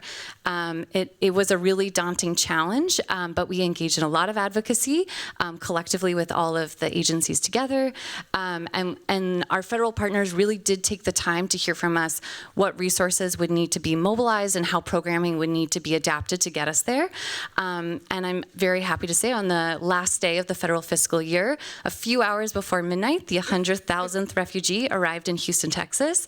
And despite the affordable housing crisis that we're facing today, this is the first time since 1995 that the U.S. Refugee Admissions Program welcomed 100,000 refugees. So I think that's a real testament to the on-the-ground direct service staff really innovating and their creativity and their tenacity to overcome these challenges, but also to our federal partners for responding positively to our advocacy.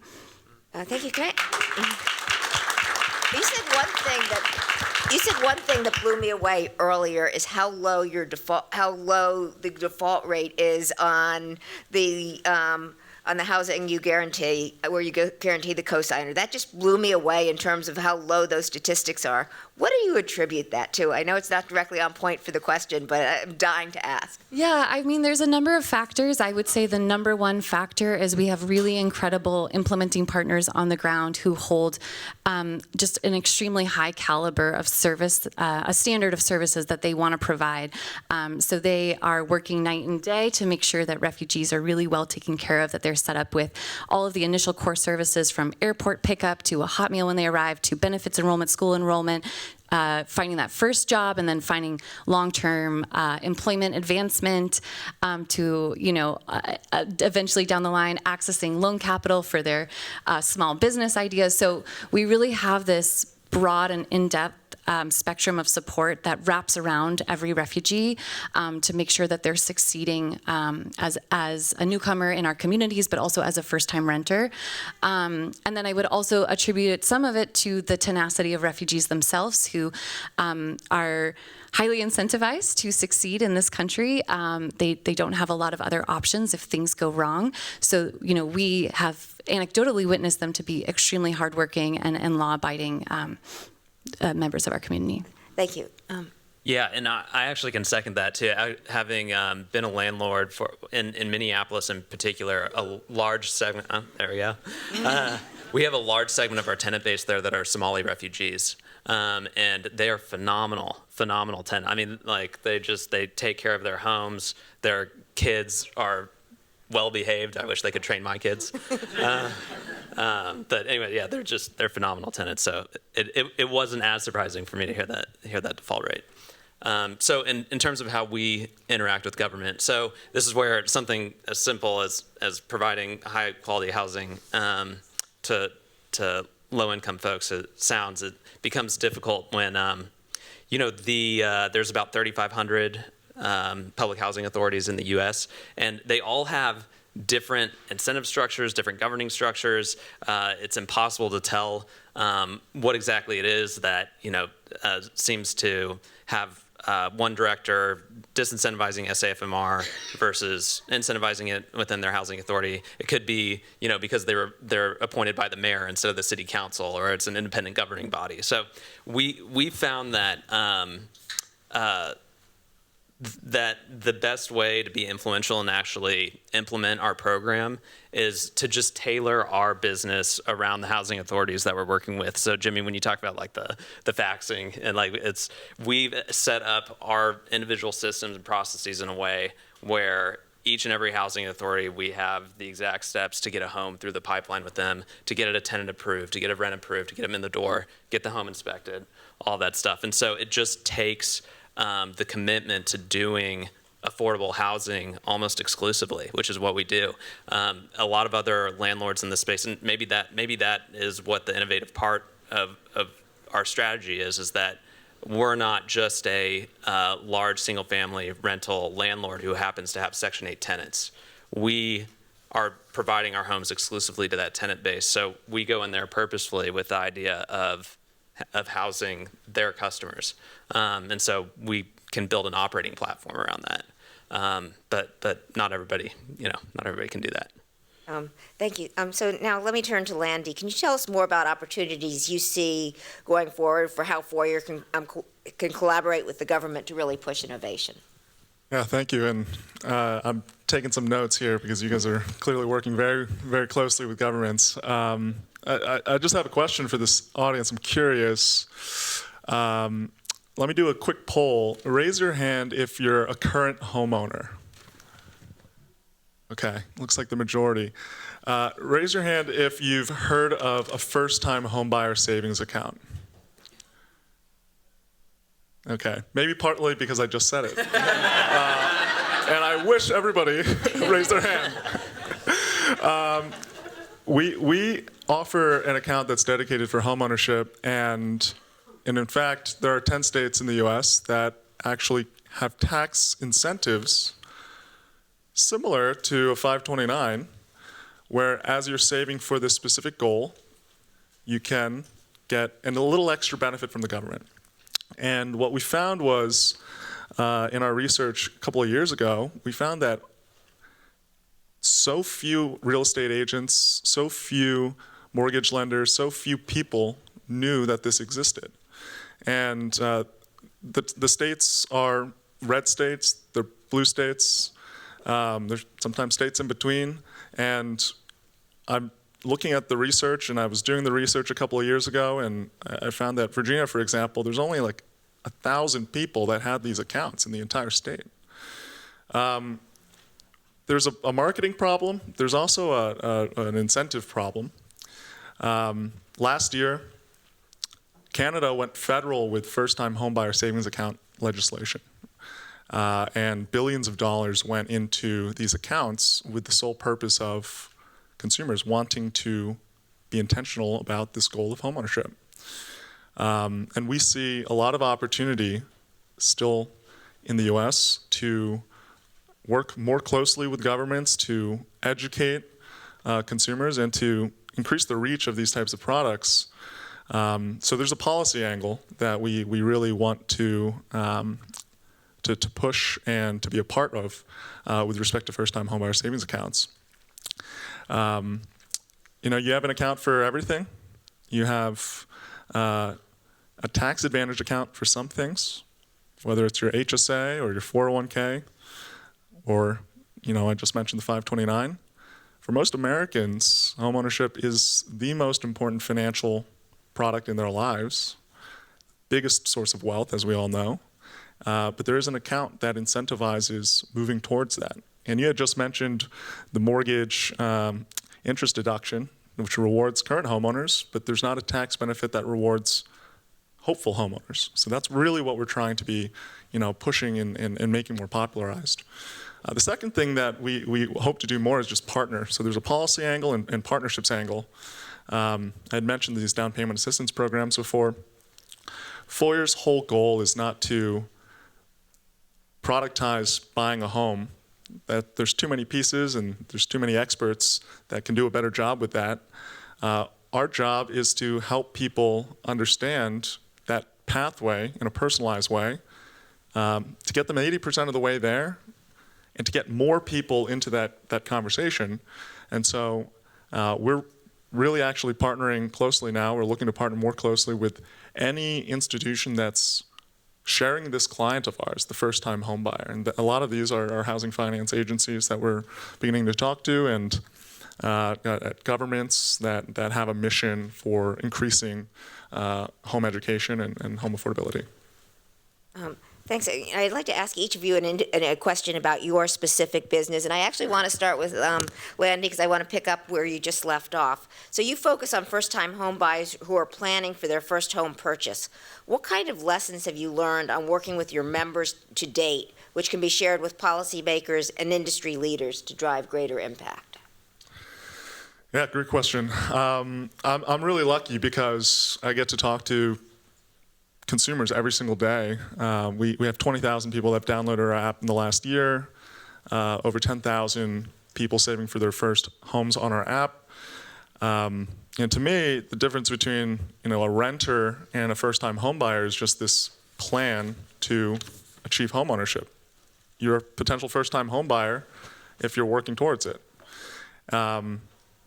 We've learned kind of two things in the last year of seeing pretty aggressive growth on our platform across people and their behaviors. The users, we've learned a lot, and the behaviors of our users, we've learned a lot. On the people side, what's interesting is we have all of these first-time home buyers. They have all of these different dreams, all of these different goals. We're seeing that of our users, just to give you a little context, 70% of them are women. Single women, are the fastest growing demographic of home buyers today. Our app is really resonating as a way to work towards this goal with women. It's not as if we market towards women, we market home ownership, but it's resonating. You can put that in contrast to perhaps, the sports gambling app that a lot of young folks are using, probably dominated by men, but they're both incentivizing and gamifying certain behaviors. We're just gamifying homeownership-oriented behaviors. 50% of our members are people of color, which is, as we know, a historically disadvantaged demographic in specifically this sphere. So we're really proud of that. First-time homebuyers. You might think people that download our app are fresh out of college, tech-savvy, young. The average age of a first-time homebuyer is 36. And the average age of a foyer user is 36. So they're not all teenagers and Gen Z. In fact, you have to be 18 to use our product. Kind of weird, but it's a financial product. We have a very large range in age, and it's centered around people that are approaching life milestones. You're having a kid, you're up-leveling your career, you're thinking about starting a family, you're gonna get married. This is when you download Foyer and you start to get really serious about homeownership. And we want more people to get serious about it because we think there's a huge marketing problem with homeownership today where people are giving up entirely on this dream.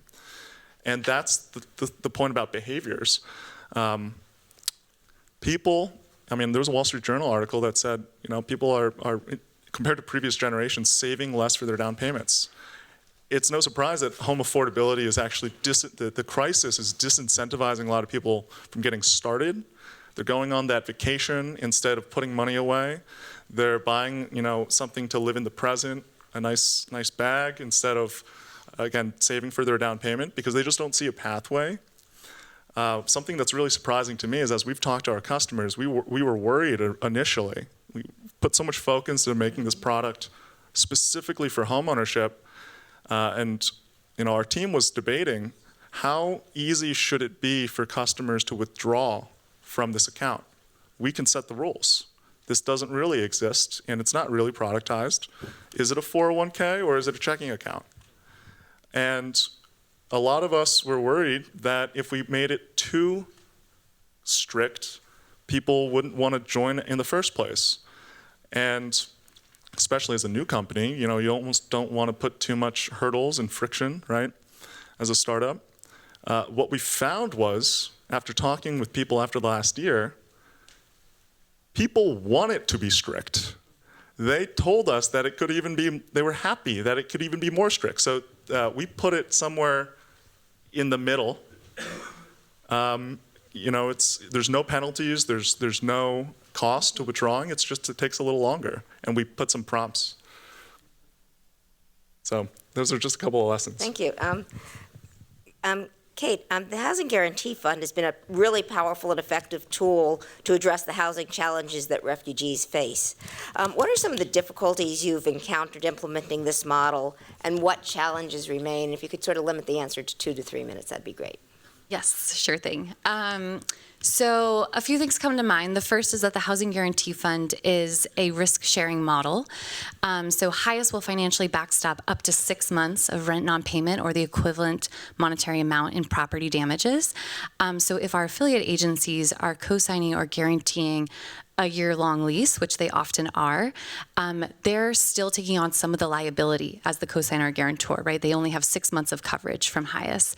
And so, for many of our agencies, we've been able to show them the low default rate and the fact that we've never had to tap on the agency to pay out. Highest pays out first, and we've never gone even close to a 6 months worth of non-payment. But for some of our agencies, their level of risk aversion means that the Housing Guarantee Fund is not a good fit for their housing challenges. The next challenge is that in some of the markets where we resettle refugees, we have observed that a high rate of landlords are unwilling to accept a cosigner or guarantor. They just de facto see an adult who requires a cosigner or guarantor as a riskier applicant. To them, it is a red flag, some kind of indication of irresponsibility, perhaps. And so they just disqualify our tenants just from the jump.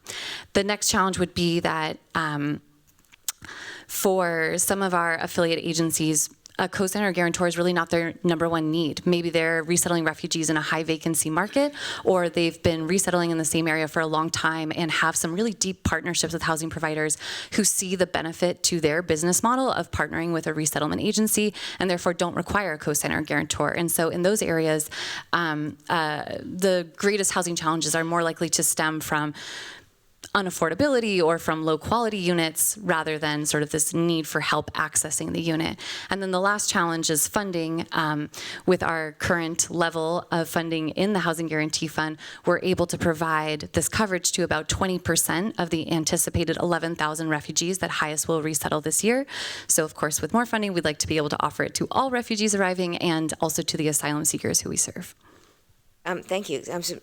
So, Jimmy, you've talked about what innovation has looked like up to date. What about going forward? What opportunity does Compass see to foster greater innovation in the FSS program and for asset building and subsidized housing more broadly? And again, if you could limit your answer to 2 to 3 minutes. So I think there was a theme that started to emerge in the last panel around this idea of being more interested in falling in love with the problem you were trying to solve than your solution for it. And I think despite being an organization that has built a approach to this program that has a ton of success and that we really believe in, as we've taken a step back and thought about where the challenge still lies, we see so much potential in FSS, but really feel like the way that the program is thought about today is going to continue to limit its reach. And one of the things we're really interested in now is the idea of testing. And I want to say that word like several times, testing, trying an approach of taking lessons from actually what's been really successful in employer-sponsored retirement plans, the idea of automatic enrollment with the opportunity to opt out, and thinking about extending that to a program like FSS. If we believe or know what this can do for families, the barriers to getting into the program are so high. And if we can reduce those barriers to access and to exit by automatic enrollment, we think that that would really help us to think differently about what's possible in terms of scale. So we've been working at this for years. We actually had done a small-scale test of this here in Cambridge. Actually, there's friends here from the Boston Foundation who helped us to do that a few years ago. And we are now trying to do larger testing at scale in more markets. And for the most part, we need government to authorize that. The program rules don't allow for it right now for most housing providers we want to do it with. We're lucky enough to have legislation that's been filed in the Senate by Jack Reed from Rhode Island and Katie Britt from Alabama, so a bipartisan piece of legislation that would authorize a pilot through HUD. HUD has requested this authority through the appropriations process, so we would love to see that be enabled and be something that we can take action on and really test and learn to see if this can work and really how to do it most effectively. So that's our big one. Thank you.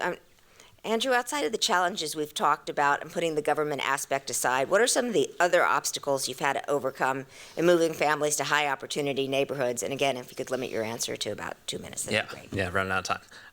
Thank you. Thanks very much. Well, I think the big one for us, and I mentioned it this morning, I'll mention it again, I'll be my Johnny One Note at this panel, is the financing for the business has been extraordinarily difficult. Raising equity around this project has been no problem. It's always been a problem on the debt side. Explaining to bankers what we're doing and having them try to fit our strategy into a box is very difficult. We've kind of tapped into all of our relationships to make it work so far, but I think any other person trying to get into this business is going to run into that issue. The easiest thing and the quickest solution in my mind to fix that is to make the GSEs available, Fannie and Freddie funding available for this strategy. Because it works. I mean, in the multifamily segment where they do their lending, it's super liquid. They have a lot of market participants.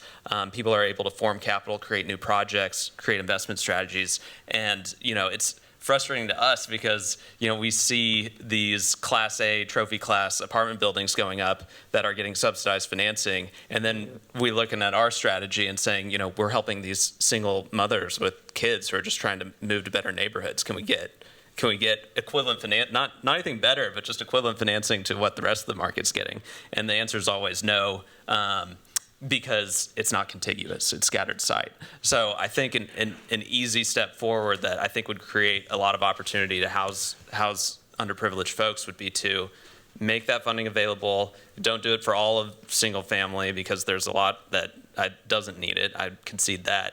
But if you have a deep, affordable strategy, you're serving 30% AMI folks. You have a lot of good research around this program, like what it does to benefit the children who grow up in these areas. You have these moms who just want to create a better life for their kids. I think we should be able to get that done. Thank you. And the last question I was going to ask is, what do you see as the single biggest policy barrier to scaling your innovation? Which I think... Yes, that's one. And then I'll, Gary's still here. Mr. San Diego said it. He did ADUs everywhere. I think we need SAFMRs everywhere. I think, they've rolled it out to 24 cities as a pilot program. That was 5 years ago. They're doing 40 more starting in 2025. I think the unintended consequences of the FMR program are kind of evidence enough. I think let's go and establish that people who are less advantaged can still have the same opportunity as everybody else. Thank you. We'll go down the line. You each have 30 seconds. I'll take 5 because I took a long time.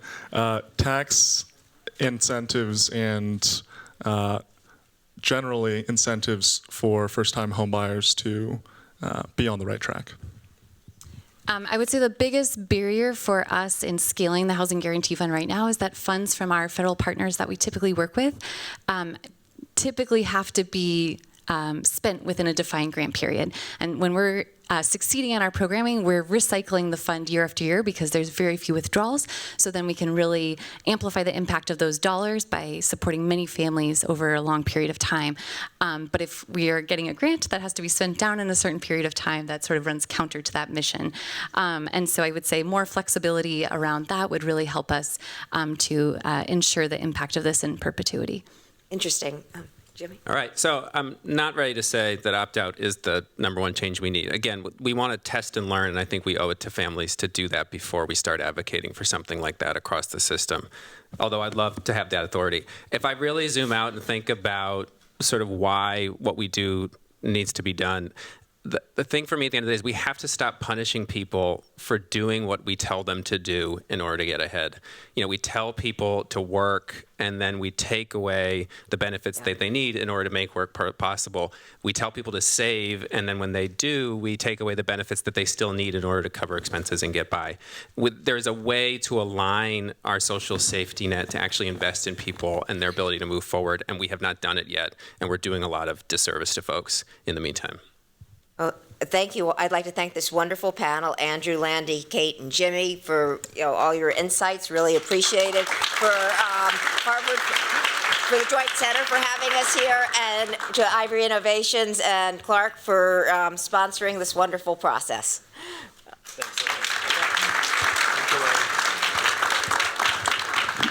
All right, I just have a couple of comments to close us out. And one is to try to think globally about the conversation we've had today. And So what we've heard over and over again is that we have a housing affordability crisis. This is the Ivory Prize for Housing Innovation for Housing Affordability. And as we think about the dialogue we're having today about housing affordability, it focuses a lot on supply for a good reason. We're not building enough housing, and it would cost too much to build housing. And so I think it's great as we look at the prize winners, all the folks who are leaning into how do we make housing more affordable to build. And it's on the regulatory side, whether it's ADUs. It's on the construction side, whether or not we have robots or parts, or we have training for workers. And so the prize is really elevating ways in which we can help make housing more affordable. But I think if we succeed in doing that, there's still going to be a whole lot of people who can't afford housing. So the other side of the equation is equity. And how do we make housing accessible for people who don't otherwise have the resources? And so many of the prizes we heard today are about that, about equity, about making housing attainable for people at different stages of life and different income levels. So it's really, I think, a lot of inspiration coming out of today. Just to point out a couple of those points of inspiration. One I hadn't thought about is the situation is so bleak that innovators will be able to succeed no matter what. And so there's the kind of silver lining. That was a wonderful thing. So it's so bad. Even if your first robot can't put up drywall, people will thank you. So that's kind of a little dark side, but positive. But obviously a big part of the positive is all this innovation we're seeing here. This, many, many points of light on this problem, and all the people who have creativity, energy, and zeal to do this, not least of which the young folks. And so I want to give one more round of applause for the Hacker House group. They did such a fabulous job.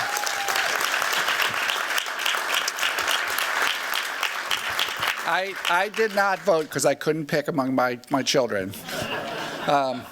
I felt some pride of having worked with these groups, but they really did just a great job. So thank you for another reason for optimism. One more reason for optimism. There's a reception with food and drink. If you leave here and you go down the hallway to the porticos, you'll find food and beverages and more students. We have the Joint Center Summer Fellows who spent last summer working, some of them through the Ivory Innovation Foundation fellowships, others through our Community Service Fellowship. So we have about a dozen students with poster sessions showing you the work they've been doing. So some more reasons for optimism. There was going to be a slide with ways to follow us. It'll be coming up. So you can follow the Ivory Innovations. You can follow the Joint Center for Housing Studies.